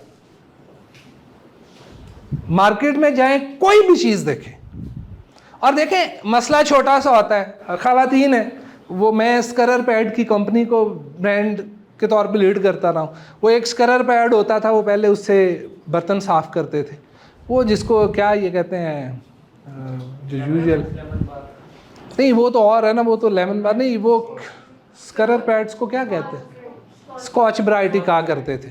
वो एक होता था, तो उसके बाद उसके पीछे फोम लग गया। क्यों लगा? कोई ना कोई मसला होगा, उस मसले का उन्होंने हल ढूंढा। हर चीज़ इनोवेशन है, इनोवेशन कुछ भी नहीं है। हर मसले का जब हल नया आ जाता है तो वो इनोवेशन है। तो इनोवेशन को मैं नहीं समझता कि बहुत बज़वर्ड सा है। हर मसले का जब नया हल आ जाएगा, हल एक पहले मौजूद है। और मज़े की बात पता क्या है कि हम दुनिया में बहुत अच्छे तरीके से उसी विशियस साइकिल में घूमते जा रहे हैं। एक मसला था, हम एक दूसरे से कनेक्ट होना चाहते थे, उसका हमने एक हल ढूंढा, हमने ये मशीन बना ली। अल्लाह के फजल से इस मशीन ने इतने मसाइल क्रिएट किए हैं कि अब हम उन मसाइल का हल ढूंढ रहे हैं और लगे हुए हैं हम। अच्छा, हर जो मसला होता है उसका जो हम हल ढूंढते हैं, वो हल एक नया मसला जनरेट करता है, फिर उस मसले का हम हल ढूंढते हैं। कैसे मज़े का साइकिल है जिसमें इंसान मसरूफ़ है।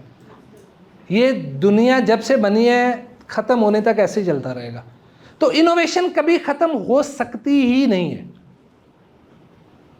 सोचना समझना है, और नॉलेज की बेस पे आप आज के बाद मार्केट जाएंगे, सिर्फ ये सोचेंगे कि ये किस मसले का हल था। और आपने जिस दिन मसलों पे सोचना शुरू कर दिया और उनके हल पे सोचना शुरू कर दिया, और आपने सोचा अच्छा मेरे पास एक ऐसा हल है जिसका लोगों को नहीं पता, उस हल को पैक करके बेच दें। बेचना कैसे है, मार्केट कैसे करना है, चलाना कैसे है, प्राइसिंग क्या करनी है, वो बिजनेस की स्किल्स है। लेकिन इससे पहले एंटरप्रेन्योर बनने तक आपको बहरहाल बिजनेस की स्किल्स नहीं चाहिए, सिर्फ यही एटीट्यूड चाहिए। नॉलेज के डिजिटल एरा में अब प्रॉब्लम क्या आ रहा है? प्रॉब्लम जितने भी आ रहे हैं ना वो सारे डिजिटल टेक्नोलॉजी बेस्ड आ रहे हैं। उसका हल आपको तब समझ आएगा जब आपके पास वो इल्म होगा। बगैर इल्म के तो आप हल भी नहीं ना तजवीज़ कर सकते। अगर आप मेडिकल डॉक्टर नहीं है, आपने मेडिसिन नहीं पढ़ी, तो हल कैसे तजवीज़ कर देंगे? इल्म किसी ना किसी चीज़ का तो होगा ना आपके पास। वो इल्म आप अपने एरिया में ले लें और उस इल्म को इस्तेमाल करें कोई मसाइल का हल ढूंढने में। हमने बड़ी बड़ी डेवलपमेंट्स जो इंसान की ज़िंदगी में कौन सी हुई जिसने बिज़नेस को या इंसान की कम्युनिटी को ट्रांसफॉर्म कर दिया? सबसे पहली थी कम्युनिकेशन के लिहाज से, वो कौन सी थी? सर शुरू में वापस जाएं, बेल से, ग्रैम बेल से शुरू करें। कम्युनिकेशन में जब उसने फर्स्ट कनेक्ट किया हमें फ़ोन लाइंस के थ्रू, उस टाइम तो ये एनालॉग, उससे भी पहले की टेक्नोलॉजी थी ना, एक ही तरफ से बात जाती थी, दूसरी तरफ से नहीं आती थी। उससे क्या फ़ायदा हुआ? हम दुनिया के मुख्तलिफ पार्ट से कनेक्ट हुए। दूसरी बड़ी रेवोल्यूशन कौन सी आई?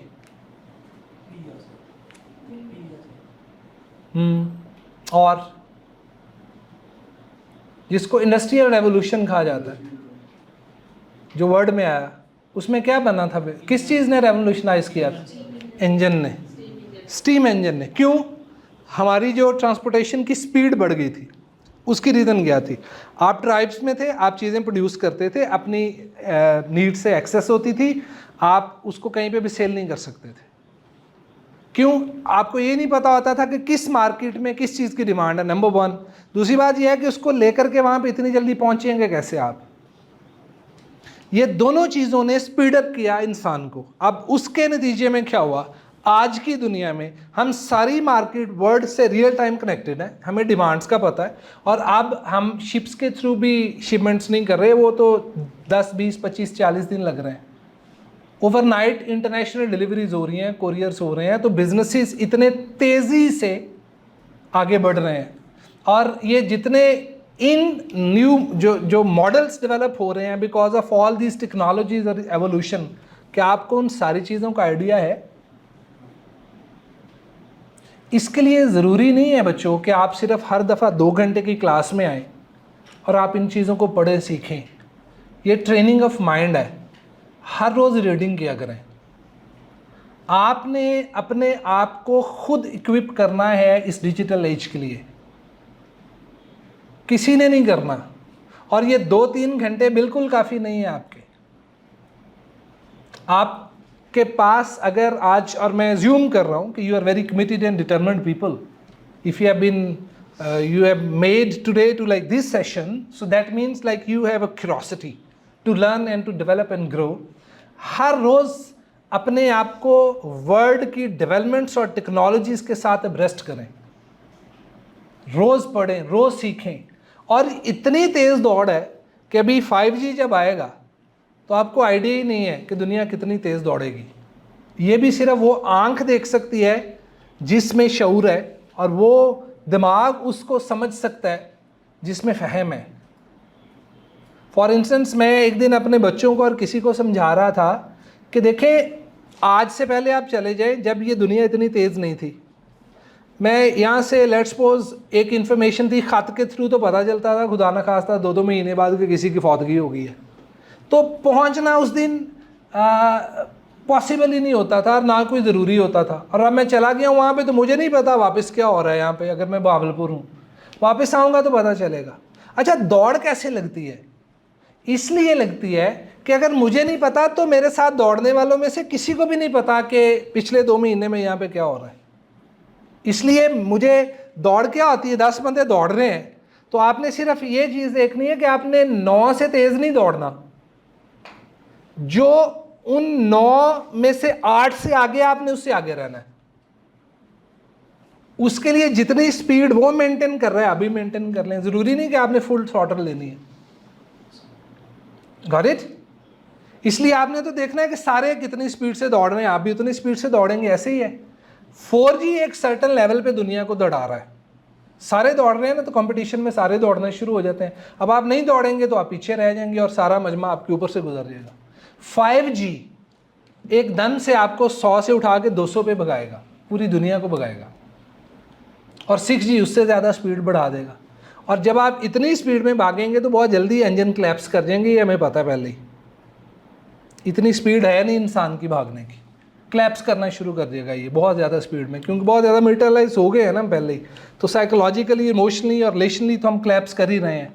तो ये प्रॉब्लम्स तो रहेंगे, लेकिन आपने अपने आप को बहरहाल इक्विप तो करना है, मजबूरी तो है हमारी, क्योंकि सारे भाग रहे हैं तो हमें भी भागना पड़ेगा। अब आपने अपनी स्पीड देखनी है कि बाकी सारे कितनी स्पीड से भाग रहे हैं, और प्लीज़ वो जिस चीज़ पे आपका इख्तियार है उसके लिए दुआ ना कीजिएगा, कभी ना ऊपर ही नहीं जाएगी, रॉन्ग नंबर हैं सारे के सारे। वो जो ऊपर जाती हैं वो डिफरेंट दुआएं होती हैं, जो आंसर होती हैं वो डिफरेंट होती हैं। काहिर की, काहिल की और क्या उसको कहूँ, मुनाफिकत की दुआ नहीं कबूल होती, ना ऊपर ही जाती है। इसलिए उसको अपनी जगह पे रख के पहले देख लें कि, और ये आप अपने इर्द गिर्द माहौल को भी समझाएं और उनको बताएं भी कि कौन सी दुआ कबूल होती है और कौन सी चीज़ जो है वो ऑलरेडी तकदीर से पहले हम खुद ही कर लेंगे। क्विकली ये मैं छोड़ रहा हूँ, ये मैं आपसे शेयर कर दूंगा, इनके लिंक्स ये तरह देखिएगा कि मैनेजमेंट जो है ना आजकल के दौर में, डिजिटल एज में, ये चेंज कैसे हो गई है। आप एक काम कीजिएगा, यूट्यूब के ऊपर जाके लिखिएगा Ted talk management for in a digital age. ये सिर्फ अपने पास नोट कर लें, ये इसका लिंक तो मैंने पेस्ट किया हुआ है। ये यूट्यूब पे जाइएगा और जाके आपने लिखना है Ted talk management 4.0 in a digital age.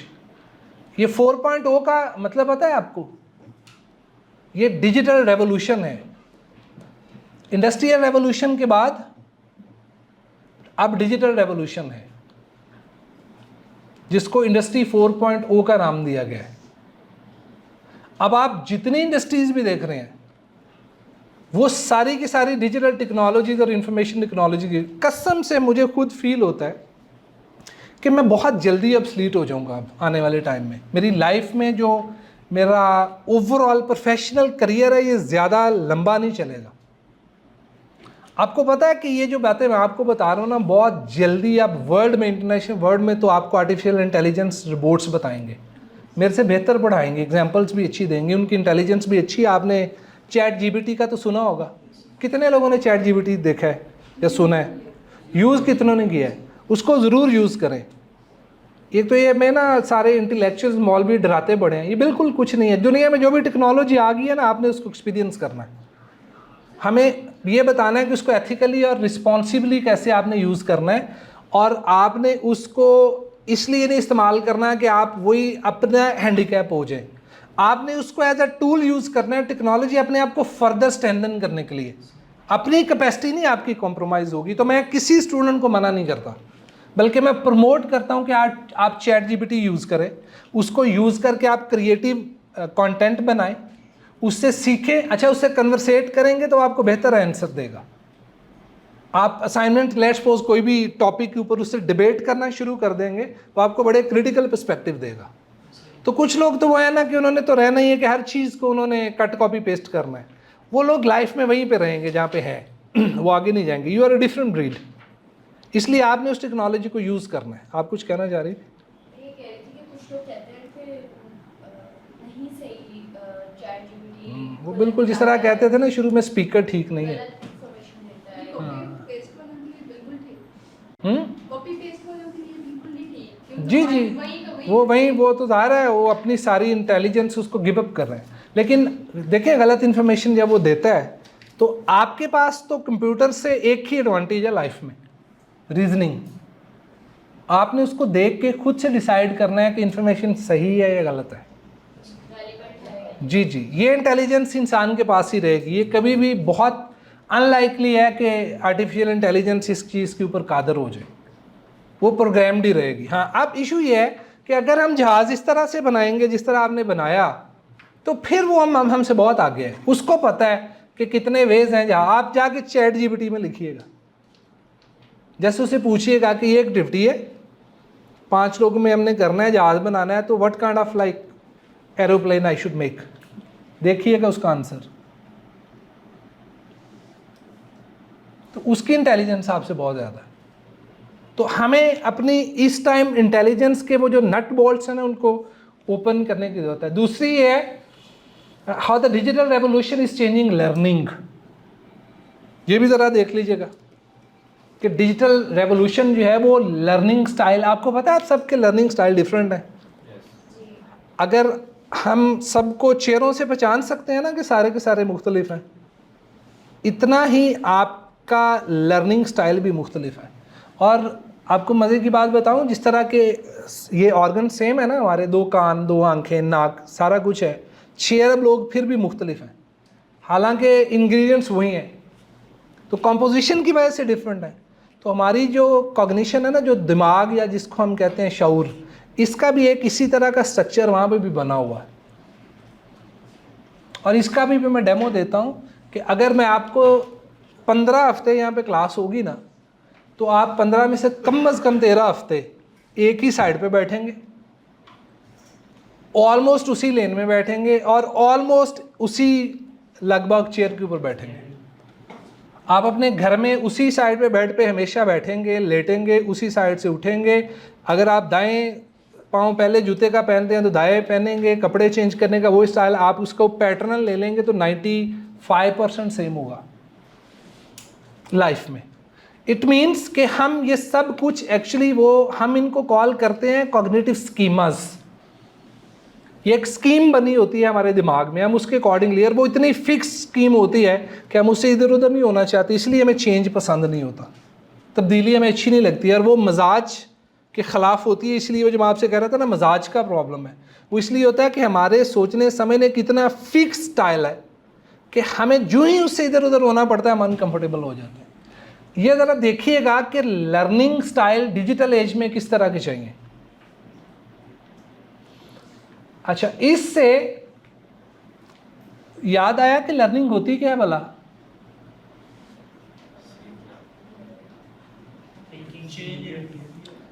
Yes, तब्दीली को लर्निंग कहते हैं।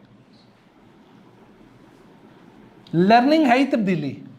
आप यहां पे बैठे हैं ना, आपको लग रहा है आप लर्न कर रहे हैं, ये आप नोइंग स्टेट में है, आप सीख नहीं रहे, अभी आपने सीखा नहीं है, क्योंकि अभी आपके अंदर तब्दीली आई है सोच में,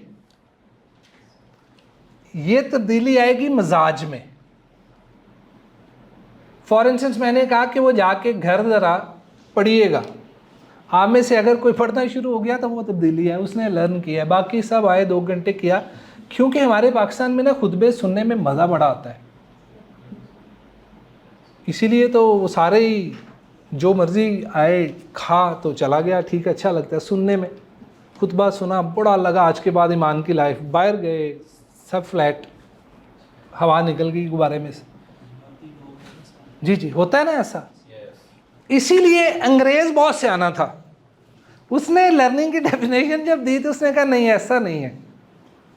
सोचने की बेस के ऊपर मैं नहीं मानता कि लर्निंग होगी है। लर्निंग तब होगी जब बिहेवियर में तब्दीली आएगी, चेंज आएगा। अब मुझे एक बात बताइएगा, मैं एक्सरसाइज के तौर पे आपसे दे रहा हूँ, लिस्ट बना के ना अपने आप से रात को पूछिएगा कि पिछले 1 साल में कितनी तब्दीलियाँ आई हैं आपके बिहेवियर में। लिखिएगा और अपने आप से पूछिएगा, अगर आपको बड़ी तकलीफ़ होगी। हम अपने आप से सवाल भला क्यों नहीं पूछते? जवाब नहीं होता, शर्म बड़ी आती है। हम भला क्यों हर दफ़ा दूसरों को मुर्दे इल्ज़ाम ठहरा देते हैं अपनी ही नाकामियों के? शर्म बड़ी आती है। पेन, साइकोलॉजिकल पेन समझते हैं ना, एक होती है बॉडी में पेन होना, फिज़िकल पेन, लेकिन मजाज की पेन इतनी है कि आप सोच भी नहीं सकते कि ये कितनी ताकतवर होती है। ये शल कर देती है, आपको लगता है कि आपके जो सारा नर्वस सिस्टम है ये क्लैप्स कर देगा, ये इतना फ्रस्ट्रेट कर देती है, आपका गला सूख जाता है। जब आप अपने से सच बोलते हैं ना तो फिर घिन आती है समटाइम, फिर बंदे को लगता है यार मैं क्या कर रहा हूँ, क्यों? मजाज ही तब्दील नहीं होता। एक लिस्ट बना के अपने आप से पूछिएगा कि आपने पिछले 1 सालों में बिहेवियर वो होता है जो आपका एक्शन होता है, उसमें कितनी तब्दीलियाँ आई हैं। सेशन चेक कीजिएगा आपने कितने किए हैं, और अगर नहीं हो रहा तो फिर प्रॉब्लम है कि आपकी लर्निंग रुकी हुई है। ये खैर मैं इसको कर रहा हूँ, I'll show you later on कभी हुआ। अच्छा, अब ये ऑर्गेनाइजेशन में भी ये प्रॉब्लम आता है, लर्निंग से बिहेवियर में चेंज नहीं होती ऑर्गेनाइजेशंस की। आपको लगता है कि हलीब साहब ऐसे ही डूब गए, बड़ी कोशिश थी सर उनकी, पीछे आगे उनकी ज़रा फैमिली लाइफ तो पढ़े, उनकी ज़रा भाभीयों से लेके उनकी ख़वातीन से लेके घरों में जो टिपिकल स्टार प्लस वाले इश्यूज़ हैं, आपको समझ आ जाएगी कि कैसे। देखें, ज़िंदगी में एक बात याद रखिएगा, मैं इस नतीजे पे खुद भी पहुंचा हूँ, कभी वो बिजनेस एक सर्टन लाइफ से ऊपर नहीं जा सकता जिसका फैमिली स्ट्रक्चर हो। कोई बिजनेस ज़िंदगी में, ये मेरी स्टेटमेंट है, मैं इसके ऊपर लिख के दे रहा हूँ, कोई बिजनेस जिसकी मैनेजमेंट फैमिली बेस्ड है ना, वो एक सर्टन लेवल से आगे तरक्की नहीं कर सकेगा। वो स्ट्रगल करता रहेगा, ख़त्म हो जाएगा, मिट जाएगा, आगे नहीं बढ़ सकेगा। ये मैं आपको वन साइडेड थ्योरी कहेंगे तो मैं आपको प्रूव कर दूंगा पेपर लिख के। वन मैन शो की बात नहीं है सर, एम्पावरमेंट। मैं आपको एक बात बताऊं बड़ी मज़े की, ये वैसे थियोलॉजी में है, ये कृष्ण भगवान के बारे में सुना होगा आपने ना, इसकी थियोलॉजी चलती है, हमें समझ लें कि स्टोरी है। तो इसकी एक कनीज़ होती थी, उसका नाम था तुलसी। वो 10 कलर था और इतनी खूबसूरत, लेकिन सुंदर बहुत। इनकी फ़िलॉसफी में सुंदरता जो है ना, वो 3 चीज़ों से बनती है। आपने वर्ड भी सुना होगा, शियम, सुंदरम, सत्यतम। ये हिंदू मूवीज़ में ना बहुत ज़्यादा होता है। शियम का, वो शी जवान का वर्ड आपने सुना होगा, बहादुर होना। और सतम का, सत्यम, सती से वर्ड निकला है ना, कुर्बानी, जिसमें सेक्रीफाइस करने की बहुत ज़्यादा हो। और क्या था, शियम, सत्यम, और क्या था तीसरा मैंने बताया था, सुंदरम। सुंदरम खूबसूरती को नहीं कहते, यानी अपीयरेंस की बेस के ऊपर जो है वो हम नहीं कहते कि ये बंदा बहुत खूबसूरत है। एक माँ को अपना बच्चा बहुत सुंदर लगता है। सुंदर का मतलब होता है किसी को भाना, लेकिन वो फीचर्स की बेस पे वायरल नहीं होता, कोई किसी को भी भा सकता है। वो कहते हैं कि कोई भी बंदा जो बहादुर हो और कुर्बानी के जज्बे से सरशार हो और जो भी उसको देखे उसको भा जाए, तो वो कहते हैं कि वो भगवान ही होता है। ये तीनों क्वालिटीज़ इकट्ठी हो जाए, इसलिए वो हर चीज़ को भगवान का दर्जा दे देते हैं। अच्छा, उसकी वो जो तुलसी थी ना, उसको वो कृष्ण ने कहा कि मैं तुमसे शादी करना चाहता हूँ। तो उसने कहा कि जी मैं आपसे शादी नहीं कर सकती।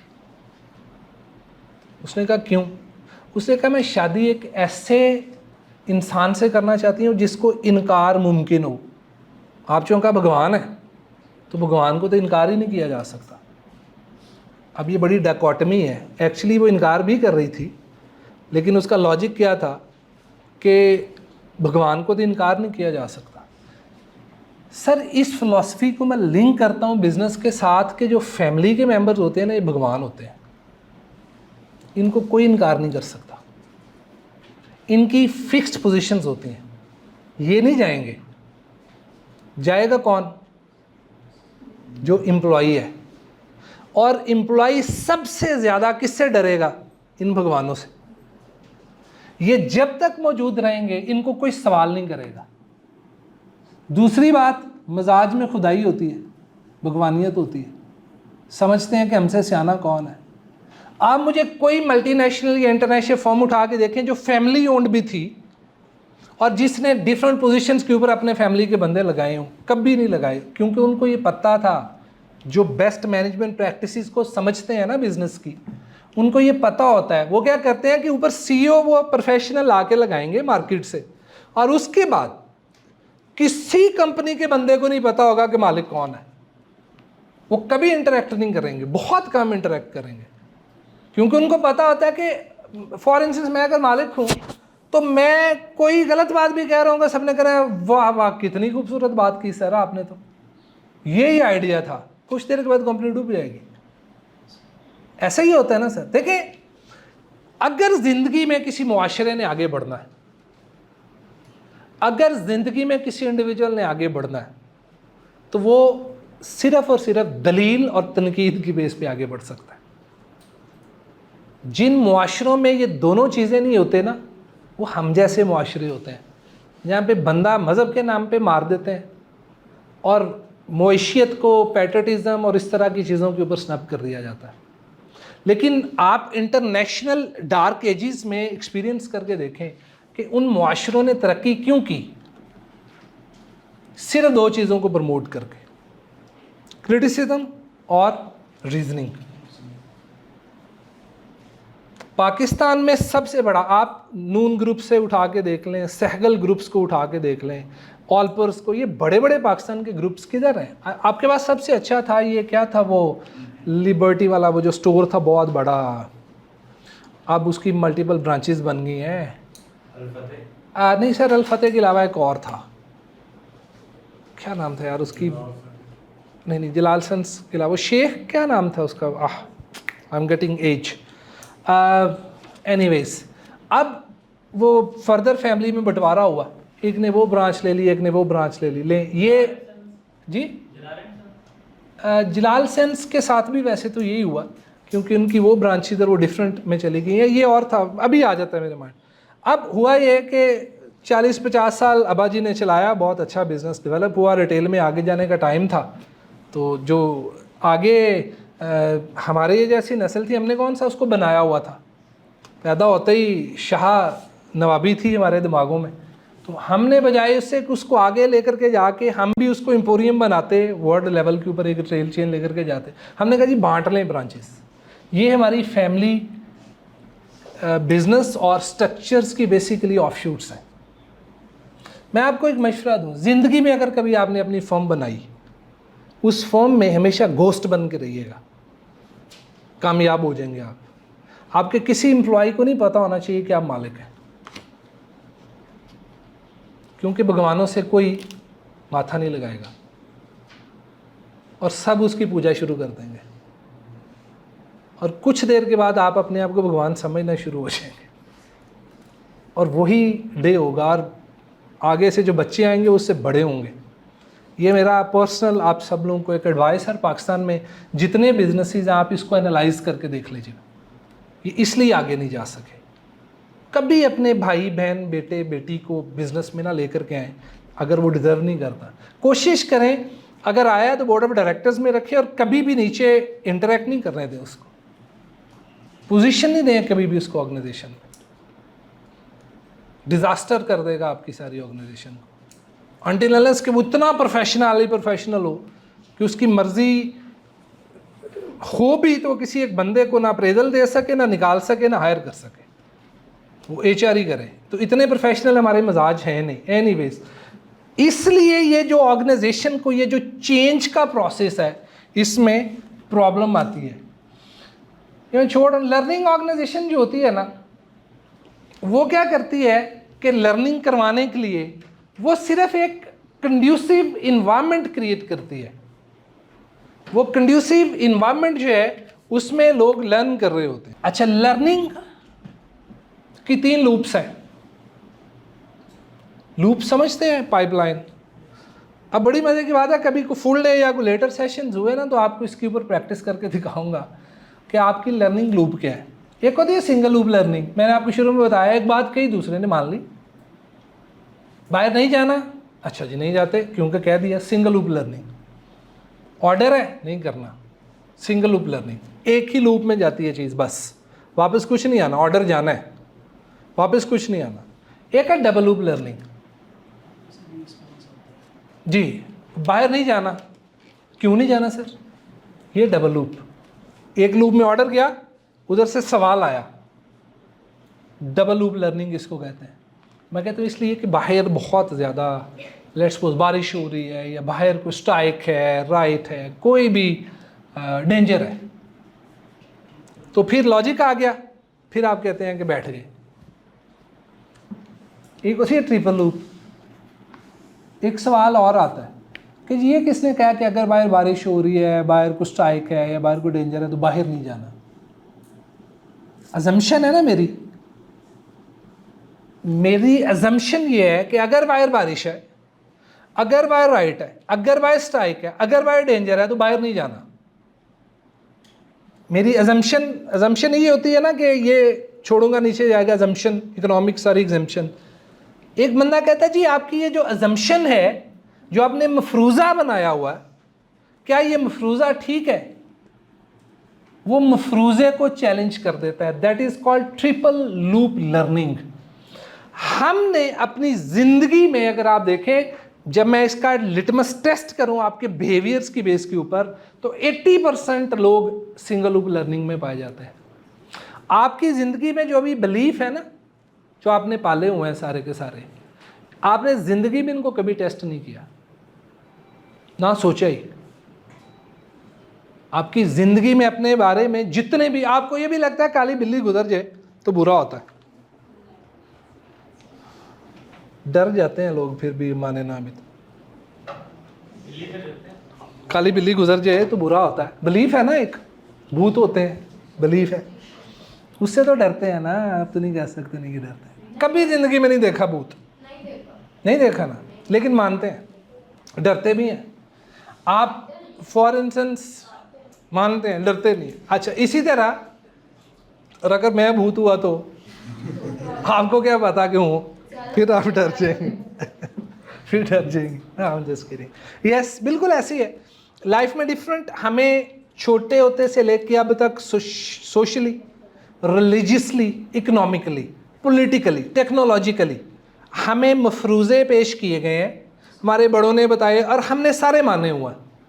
कभी ज़िंदगी में ना तो उनको टेस्ट किया, ना वेरीफाई नहीं किया।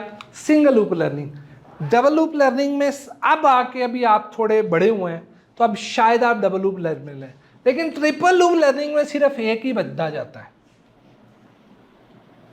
अगर आपने ट्रिपल लूप लर्निंग सीखनी हो ना तो किससे सीखेंगे? अगर किसी दूसरे से सीखनी हो तो किससे सीखेंगे? किससे? चैट जीपीटी से। अच्छा, और ट्रिपल लूप में शायद नहीं जाएगा, उसकी अपनी assumption है। जो जिसका पहले एक्सपीरियंस है। घर में छोटा बच्चा ढूंढ लें, आपकी मत मार देगा ट्रिपल लूप लर्निंग। वो नहीं आपकी assumptions को मानता।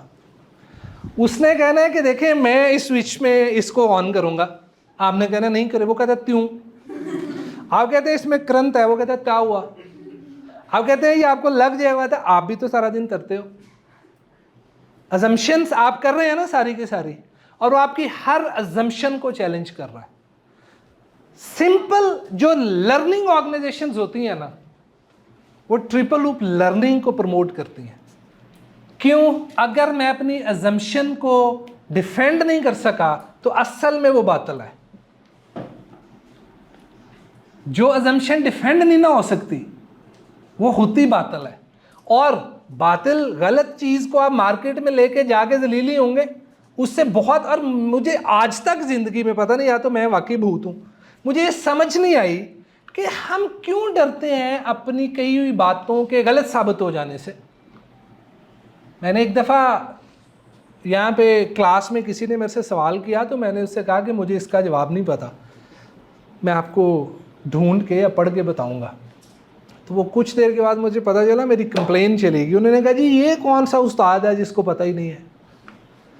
तो मैं बड़ा हैरान हुआ, मुझे उस टाइम समझ नहीं, क्योंकि ऑस्ट्रेलिया में तो बहुत यूजली हमें ये कहना पड़ जाता था कि ठीक है your question is good but I am not at the moment ready to answer, so if you don't mind so give me a chance, I will get back, I will read some content on it and then I will get back to you. तो वो समझते थे कि ये बंदा सही है, क्योंकि सबको पता है कि यार नॉलेज अनलिमिटेड है, सारी चीज़ों का नहीं पता हो सकता। हाँ, तो यहाँ पे तो उन्होंने कहा कि जी इसको तो मुझे, वो एक बंदे ने, उसने कहा आइंदा ज़िंदगी में ना भी बताओ, इनको गलत बता दो, ये ना बताना तो मैंने नहीं पता, लिटरली। लेकिन मैं भी ढीठ अपने पाए का था, इसलिए आज तक मैं भी इधर उधर पैकिंग के साथ ज़्यादा घूमता हूँ, because I live with my attitude. लेकिन मुझे समझ नहीं आती कि हम क्यों डरते हैं। उसकी एक रीज़न तो ये होती है कि अगर मैंने कोई एक बात कह दी, दूसरे ने उसको क्वेश्चन किया और मुझे लगा मैं इसमें नॉकआउट हो रहा हूँ, तो उसको वो पर्सनैलिटी क्लैश बना लेते हैं। वो समझते हैं शायद मेरी ज़ात कैंसिल हो रही है। हालांकि मेरी ज़ात इतनी कमज़ोर है नहीं कि वो को कैंसिल कर जाए।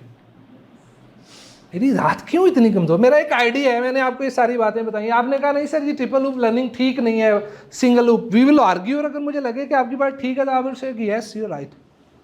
इसमें नुकसान मेरी शख्सियत और मेरी ज़ात का कहाँ पे है? मेरी ज़ात और शख्सियत इतनी कमज़ोर है नहीं कि वो दलील से हार जाए ना, आपकी भी नहीं होनी चाहिए। ऑर्गेनाइजेशंस में मैं काम कर रहा हूँ, मैं इंटरनेशनल रह के आया हूँ, वहाँ पे triple loop learning is very much prevalent and respected. हमारे यहाँ पाकिस्तान में अगेन मजाज छोटे कदों का प्रॉब्लम है, और ये भगवानों में बहुत ज़्यादा होता है। वो तो समझते हैं कि आपने हमारी बात को चैलेंज ही कर दिया, ये कैसे मुमकिन है, और वो then you face the consequences. अच्छा सर, हमें ट्रिपल लूप लर्निंग तक पहुंचने भी तो नहीं दिया जाता। जी जी, बड़ी मेहनत से रोका जाता है। समझ के ना, मैं ये कह रही हूँ कि जैसे आपने वो एग्जांपल दी बच्चे वाली, हम बच्चे को वहीं पे डरा के पीछे भी तो कर देते हैं। हमारे घर तो यही होता है कि बस डरा दिया उसे जी, जी। और पीछे कर दिया। ट्रिपल लूप लर्निंग तक हम पहुंचने भी तो नहीं देते। नहीं नहीं, अब मैं आपको बताऊँ, आपका कसूर भी नहीं है। वो क्या उसने कहा था ना कि डरा दिया जाता है, हाँ, इसको हाँ। करा दिया जाता है। मेरा ख्याल किस प्रवीण शाकर ने कहा था कि तहज़ीब के बरज़ख का हमें बनाया वारिस। तहज़ीब और बरज़ख कहते हैं जहाँ पे मर के रूहें जाती हैं, काल में रवाया जहाँ से रूहों ने आना है, जहाँ मर के चली जाती हैं वाल में बरज़ख है। उसने कहा तहज़ीब के बरज़ख यानी मरी हुई तहज़ीब का हमें बनाया वारिस, जुर्म ये भी मेरे अजदाद के सर जाएगा। तो हम जो बने हुए हैं ना, हम सोशल प्रोडक्ट्स हैं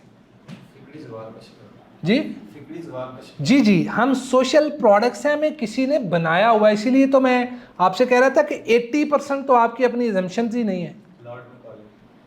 जो यस मकाले ने भी ये कहा था कि आपने खुद से तो बनाई नहीं, लोगों ने दी हुई है आपको। तो हमें घर में जिस तरह की ट्रीटमेंट दी जाती है उसके अकॉर्डिंगली फिर हमारी लूप सेट होती हैं। हमें अपनी लूप्स खुद से अब ब्रेक भी करने की ज़रूरत है, और अपने आने वाली नस्ल की लूप्स जो है वो बेहतर भी करने की ज़रूरत है। लेकिन प्रॉब्लम भला क्या है, मैं क्यों चाहता हूँ कि आपकी लूप से इसलिए बेहतर हूँ, जब आप एक प्रोग्रेसिव ऑर्गेनाइजेशन में जाके काम करेंगे ना, क्योंकि मैं तो अब यहाँ पे लोगों के सिर्फ मुंह देखता रहता हूँ कि यार मैंने तो ये कमेंट इनके आइडिया के ऊपर किया था, ये इतना इफेंड क्यों हो गया है? क्योंकि ऑस्ट्रेलिया में we used to do that, या बाकी प्रोग्रेसिव ऑर्गेनाइजेशंस में हम बहुत प्रोग्रेसिवली एक दूसरे के आइडियाज़ को कैंसिल करते थे। तो यहाँ पे मैं हैरान होता हूँ कि यार ये, और फिर मैं डाइजेस्ट नहीं कर पाता, कॉम्प्रिहेंड नहीं कर पाता उन चीज़ों को। आप लोग जब प्रोग्रेसिव माशरों में जाना चाहते हैं, आप प्रोग्रेसिव होना चाहते हैं, अपने आने वाली जनरेशन को प्रोग्रेसिव करना चाहते हैं, तो उनको वही सोचने की सलाहियत दें, समझने का मौका दें, और उनको ट्रिपल लूप लर्निंग में जाने की इंकरेजमेंट दें। अच्छा, एनीवेज, अब इस लर्निंग और इस सारे प्रोसेस को चीज़ें जो रोकती हैं ना, ये आई एम माई पोजीशन कि जो मैं हूँ तो हूँ, enemy is always over there. Glass भी गिर गया तो ये इसलिए था कि इसने पकड़ाया गलत था। Illusion of taking charge, her time समझना कि मैं खुद से सही डायरेक्शन में जा रहा हूँ। Delusion of learning from experience, हमें लग रहा है कि बेसिकली हम यहाँ से यहाँ तक जो है वो मूव करके आ चुके हैं, तो वी आर गेटिंग बेटर। हालांकि हो सकता है कि इससे आगे हम जो है वो खाई में जा रहे हों, ये प्रॉब्लम रहता है। फिक्सेशन ऑन इवेंट्स, सारा पेंट करना शुरू किया और ख़ुद यहाँ पे जाके इस तरह से इवेंट्स को फिक्स करना शुरू किया कि खुद ही ट्रैप हो गए, हमें पता ही नहीं होता। ये इनकी डिटेल्स में नहीं जा रहा। Parable of the boiled frog, एक मेंढक को ले लें, उसको ठंडे गर्म पानी बोलते में डालें, जंप करके बाहर आ जाएगा। ठंडे पानी में डाल के नीचे आग जला दें, बॉयल होकर मर जाएगा, बाहर नहीं आएगा। हम एडजस्ट करते रहते हैं अपने बॉडी को, और फिर एक टाइम आता है कि भाई टेम्परेचर इतना बढ़ जाता है, हमारा इंटरनल मेटाबॉलिज्म इतना स्ट्रांग होता नहीं, फिर हम ठा करके बॉयल कर जाते हैं। तो ये सारे के सारे लर्निंग डिसेबिलिटीज़ हैं। मैनेजमेंट टीम, ये सारी लर्निंग डिसेबिलिटीज़ हैं जो हमें रोकती हैं। एनीवेज, अब क्विकली मैं आपको सिर्फ एक चीज़ दिखाऊंगा कि जो नॉलेज है ये डाटा से शुरू होता है, इंफॉर्मेशन में कन्वर्ट होता है और नॉलेज तक पहुंचता है। प्रॉब्लम यह है कि हम जब फैसला करने लगते हैं ना, तो आपको पता है कि फैसला कुछ भी नहीं होता। फैसले तब सही होते हैं जब आपका एनालिसिस ठीक हो। एनालिसिस को उर्दू में क्या कहेंगे? तज्जिया। जब तज्जिया गलत हो जाए ना, तो फैसला गलत हो जाता है। ये ज़ाहिर है इसके ऊपर स्किल है बड़ी सीखने वाली। लेकिन आपको एक बात बताऊं, इस टाइम पाकिस्तान में जो भी चल रहा है, इन सब के पीछे गलत क्या हो रहा है? एनालिसिस। तो जजिया गलत कर रहे हैं सारे के सारे। सही तब होता है जब आपको ईमानदारी के साथ आप सच को फेस करना सीखें। जब आप डाटा कलेक्ट करें और वो डाटा आपको जिस गाइडेंस में लेके जा रहा हो आप उस गाइडेंस में चलें। मजाज अपना नहीं आने दें, ईगो नहीं अपने सामने आने दें। जब तक इंसान अपनी ज़िंदगी में तज्जिया, दलील और सोच के ऊपर करता रहेगा और उस दलील और सोच में जब एविडेंस आपके ख़िलाफ़ भी आ जाएं तो आप उसको कबूल करेंगे, तो आप ज़िंदगी में कभी गलत डायरेक्शन में नहीं जा सकते, ज़िंदगी में कभी नहीं जा सकते। आपने डाटा कलेक्ट किया, एविडेंस इकट्ठे किए, पता चला ये मेरे भाई या बहन के अगेंस्ट जा रहे हैं। अब अगर आपने वहाँ पे सच और इंसाफ से मुंह फेर लिया तो फिर आप खाई में गिरेंगे। आपके ख्याल में जब प्रॉफिट सल्लल्लाहु अलैहि वसल्लम ने कहा कि मैं नबी हूँ तो उस टाइम के बहुत लोगों ने कहा मैं पता आप सही कह रहे हैं। अगर मानेंगे तो सरदारी जाएगी। कौन बिलाल की तरह गर्म रेतों पे जो है वो घिरता फिरे। आज आप देख लें हज़ारों लोग दुबक के बैठ गए, छुप के बैठ गए।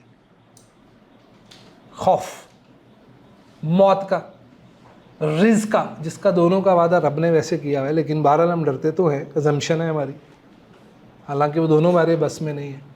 मार का। तो जब आपके पास डाटा आता है, आप कलेक्ट करते हैं एविडेंसेस, उस एविडेंसेस से आपके पास जब इंफॉर्मेशन शेप अप होती है तो पता चलता है कि आपको तो खुद अपने आप को इस पोजीशन से रिमूव करना पड़ेगा, क्योंकि ये इंफॉर्मेशन ये बता रही है कि आप कॉम्पिटेंट नहीं है इस कंपनी को रन करने के लिए। अब मुझे बताएं कौन सा मालिक ये काम करेगा कि अपने आप को सीईओ की सीट से हटा दे, क्योंकि इंफॉर्मेशन और डाटा ये बता रहा है कि असल में प्रॉब्लम एम्प्लॉइज़ का नहीं है, लीडरशिप के विजन का। कौन करेगा? और जो करेगा वो दुनिया की फॉर्चून कंपनीज बनती हैं। जब आप सच को नहीं मानते, अच्छा सच को तस्लीम ना करना असल में जुल्म होता है। सच आपके सामने आ जाए और आप उसको आंखें बंद करके झुठला दें तो ये जुल्म है। और जुल्म जो भी करता है अपनी ऑर्गेनाइजेशन में कर ले, मुआशरे में कर ले, मिट जाता है। कानून सेम है, अल्लाह का कानून सारों का पूरी दुनिया में सेम है। और मैं वहाँ पे रहा, मैंने वहाँ पे ऑस्ट्रेलिया में सबसे ज़्यादा जो मैंने कोर्सेज पढ़ाए वो अप्लाइड एंटरप्रेन्योरशिप थी और न्यू वेंचर क्रिएशन था, along with human resource management. मैंने उनकी ऑर्गेनाइजेशंस को भी जाके तज्जिया करके देखा और उनकी सोसाइटीज़ को भी देखा। मुझे उनमें ये वैल्यूज़ ही नज़र आई। मेरिट पे फैसला करना शुरू कर रहे हैं, जुल्म से बच जाएं, आपकी ऑर्गेनाइजेशन भी बच जाएगी, आपका मुआशरा भी बच जाएगा। देखें जी चला जाता है। अब फॉर इंस्टेंस आपको लेट्स सपोज एक अपॉइंटमेंट मिल गई गवर्नमेंट की तरफ से कि जी आप इस स्टेज में लेट्स सपोज इस कंपनी के आप सीईओ लगा दिए गए हैं। अब आपके पास पर्क्स हैं जी, 14 लाख लेट्स सपोज सैलरी है, गाड़ी है, बंगला, सारा कुछ। आप में या मेरे में किस में इतनी अखलाकी ज़रूरत है कि हम अपना मुआजना करके कहें कि नहीं यार मैं इस जॉब को डिज़र्व नहीं करता? है किसी में? सोचिएगा। और अगर मुझ में नहीं है तो मैं आपसे कैसे एक्सपेक्ट कर लूँ? और अगर आप में नहीं है तो आप साथ वाले से कैसे एक्सपेक्ट करेंगे? और सब में नहीं है तो फिर किससे एक्सपेक्ट करेंगे? और अगर है ही नहीं तो कानून तो ये है कि ये छोड़ने से नीचे जाएगा, फिर ऊपर कैसे जाएगा? तो फिर दुआ कैसे कबूल होगी? Are you getting my point? So ये नॉलेज के इस प्रोसेस में we are just concluding in 5 minutes. आपने नॉलेज क्रिएट करना है, शेयर करना है, कोड करना है और इंस्टीट्यूशनलाइज करना है। इंस्टीट्यूशनलाइज का मतलब होता है जब किसी पूरे मुआशरे में या ऑर्गेनाइजेशन में इम्बेड हो जाता है। अच्छा, ये बात याद रखिएगा कि जो नॉलेज है ना, एक वो होता है जो आपके दिमाग में होता है, एक वो होता है जो डॉक्यूमेंट्स पे होता है। जो डॉक्यूमेंट्स में होता है ना वो यूजुअली 5% ही होता है। जो हमारे दिमागों में, हमारे ख्यालात में, फीलिंग्स में, इमोशंस में है ना, ये 95% होता है। प्रॉब्लम ये है कि हमें तो ये नज़र ही नहीं आता और हमारे ये लेंस और इतनी इंटेलेक्ट की कैपेसिटी भी नहीं है कि जो चीज़ समंदर से नीचे है वो हम देख सकें। लेकिन आप इस तरह का नॉलेज गेन करने के बाद आप में कम से कम ये लेंस आना चाहिए, वो शऊर आना चाहिए कि आप देख सको कि हर यहाँ पे बंदा बैठा इल्म रखता है, इसके पास कुछ नॉलेज है, आपने इसको क्रिएट करना है, शेयर करना है, कोडिफाई करना है, इंस्टीट्यूशनलाइज करना है। सो ये सबसे ज़्यादा अहम है। और बहरहाल इससे मैं अब आपको जो लास्ट स्ट्रेटजी की तरफ लेके जाऊंगा ना 5। अच्छा, स्ट्रेटजी हिकमत अमली को कहते हैं, पता है ना सबको, हिकमत अमली। और हिकमत अमली क्या होती है कि आपके पास जो भी मौजूदा लवाजमात या रिसोर्सेज हैं ना, आपने उनको प्लेस इस तरह से करना है कि आपके जो नॉलेज गोल्स हैं और जो पर्सनल गोल्स हैं वो अचीव हो सकें। अच्छा, इसमें फॉर इंस्टेंस ये इंडिविजुअल्स के लिए भी है और आपके लिए भी है कि जो आपका नॉलेज गैप है ना, वो आता भला कहाँ से है। व्हाट यू और फर्म मस्ट डू और व्हाट फर्म्स कैन डू, एक चीज़ होती है हमें क्या करना चाहिए, एक होती है हम क्या कर सकते हैं। जो करना चाहिए और जो कर सकते हैं हम, उसका जितना फासला बढ़ता है उसको कहते हैं गैप। नॉलेज गैप कहाँ से आता है? इस चीज़ को जो भी हमें करने चाहिए उसको करने के लिए हमारे पास किस किस्म का इल्म होना चाहिए। जो इल्म हमारे पास होना चाहिए और जो हमारे पास है, इन दोनों में जो डिफरेंस है इसको नॉलेज गैप कहते हैं। तो ज़िंदगी में जिस तरह मैंने आपको बताया ना कि हर चीज़ इंफॉर्मेशन और नॉलेज की ठहरी हुई फॉर्म है। आपका स्ट्रेटेजिक लाइफ का पर्सनल गोल और आपकी ऑर्गेनाइजेशन के जो भी गोल्स हैं, उसके लिए जो आपको करना चाहिए, जो आप कर सकते हैं, उसके दरमियान स्ट्रेटेजिक गैप कहलाता है। और जो इल्म आपके पास नॉलेज होना चाहिए और जो है उसका जो गैप है वो नॉलेज गैप कहलाता है। आप आज जाके सिंपल सी एक एक्सरसाइज लाइफ में कर लीजिएगा कि आप लाइफ में क्या अचीव करना चाहते हैं। लेट्स सपोज 1 साल का, 2 साल का, 5 साल का कोई भी अपना गोल बना लीजिएगा। उस गोल को अचीव करने के लिए आपके पास कौन सा किस किस्म का नॉलेज होना चाहिए। फॉर इंस्टेंस डिजिटल नॉलेज होना चाहिए आपके पास, डिजिटल टेक्नोलॉजीज का क्या है। जितना है उसको भी माप लीजिएगा और जितना होना चाहिए उसको भी माप लीजिएगा। और उसका जो गैप है वो आपका नॉलेज गैप है। उस गैप को ख़त्म करने के लिए हमें स्ट्रेटजी चाहिए। लेकिन उससे पहले एक और चीज़ आपने देख लेनी है कि आपने बाकी को 10-15 लोगों के साथ कंपेयर करके भी देख लेना है अपने आप को, जो आपके रोल मॉडल्स या आइडियल्स हैं। और ये मी या माय फर्म, कंपेटिटर्स या अदर्स, देखिएगा कि आपके पास इनोवेटिव नॉलेज कितना है, एडवांस नॉलेज कितना है, कोर नॉलेज कितना है उस चीज़ को करने के लिए जो आप करना चाहते हैं लाइफ में गोल, और आपके कंपेटिटर्स के पास कितना है। आपको पता चल जाएगा कि आप कहाँ पे एग्जैक्टली स्टैंड कर रहे हैं। मैं वो कह रहा कि मैं ज़्यादा टूल्स और हार्डकोर नॉलेज के ऊपर बिलीव करता हूँ। इसको आप यूज़ कर सकते हैं अपनी ऑर्गेनाइजेशन और कंपेटिटर्स का। आप नेस्ले हैं तो बाकी 3 ऑर्गेनाइजेशंस को यहाँ पे डाल के आप 50 को भी रख लें। फॉर इंस्टेंस कुछ ऑर्गेनाइजेशन ऐसी हैं जो इस लेवल के ऊपर हैं और आप उनको कहीं पे भी जो लेवल है उसके ऊपर प्लेस कर लें, अपनी ऑर्गेनाइजेशन को करके देख लें, आपको आइडिया आ जाएगा कि आप में और उनमें कितना फ़र्क है। अगर फ़र्क नॉलेज का ही बहुत ज़्यादा है, इल्म का ही बहुत ज़्यादा है, तो आप कम्पीट कैसे करेंगे। एप्पल सिर्फ पैसों की बेस पे तो नहीं बेच रहा ना अपने आप को, पूरी दुनिया में मोस्ट इनोवेटिव कंपनी कहलाता है। वो कहते हैं हमारे पास सबसे ज़्यादा इनोवेटिव नॉलेज है। ऑल्पर्स के पास ऐसा क्या नहीं है जो नेस्ले के पास है, नॉलेज ही है ना सर। जिस दिन इनके पास नॉलेज आ गया, और प्रॉब्लम ये है कि ऑल्पर्स को नॉलेज मैनेजमेंट का नहीं पता, नेस्ले को पता है, नेस्ले को पता है, इसलिए वो अपने नॉलेज की बेस के ऊपर करते हैं। ये एक पूरा प्रोसेस है, इसको खैर मैं छोड़ रहा हूँ। ये लास्ट बात आपको बताना चाहता हूँ। आपने ज़िंदगी में देखा होगा विजन होता है, स्किल्स हैं, इंसेंटिव्स हैं, रिसोर्सेज हैं और एक्शन प्लान है। ये 5 कंपोनेंट्स आपकी लाइफ में होने चाहिए। इनमें से जब कोई एक चीज़ मिसिंग होती है ना, तो भला क्या होता है। फॉर इंस्टेंस आपके पास विजन नहीं है, स्किल है, इंसेंटिव, रिसोर्सेज, एक्शन प्लान, आप कंफ्यूज रहेंगे लाइफ में।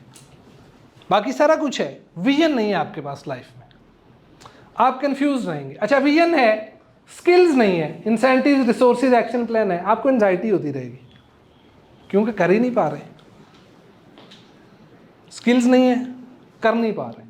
अच्छा विजन भी है, स्किल्स भी है, इंसेंटिव्स नहीं है, रेजिस्टेंस रहेगी कि मेरे लिए क्या है इसमें, इंसेंटिव भी कोई नहीं, फितरत है ना इंसान की।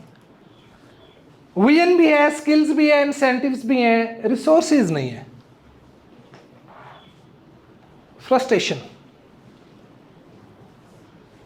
अच्छा विजन है, स्किल्स है, इंसेंटिव, रिसोर्सेज हैं, एक्शन प्लान नहीं है, फॉल्स स्टार्टिंग, कोई पता नहीं किधर जाना है, जहाज में पेट्रोल है, सारा कुछ है, उसको आसमान पे घुमाते रहे, ये पता ही नहीं है कि एक्शन प्लान क्या है। जब ये सारी चीजें पूरी हो जाती हैं तो देन सक्सेस।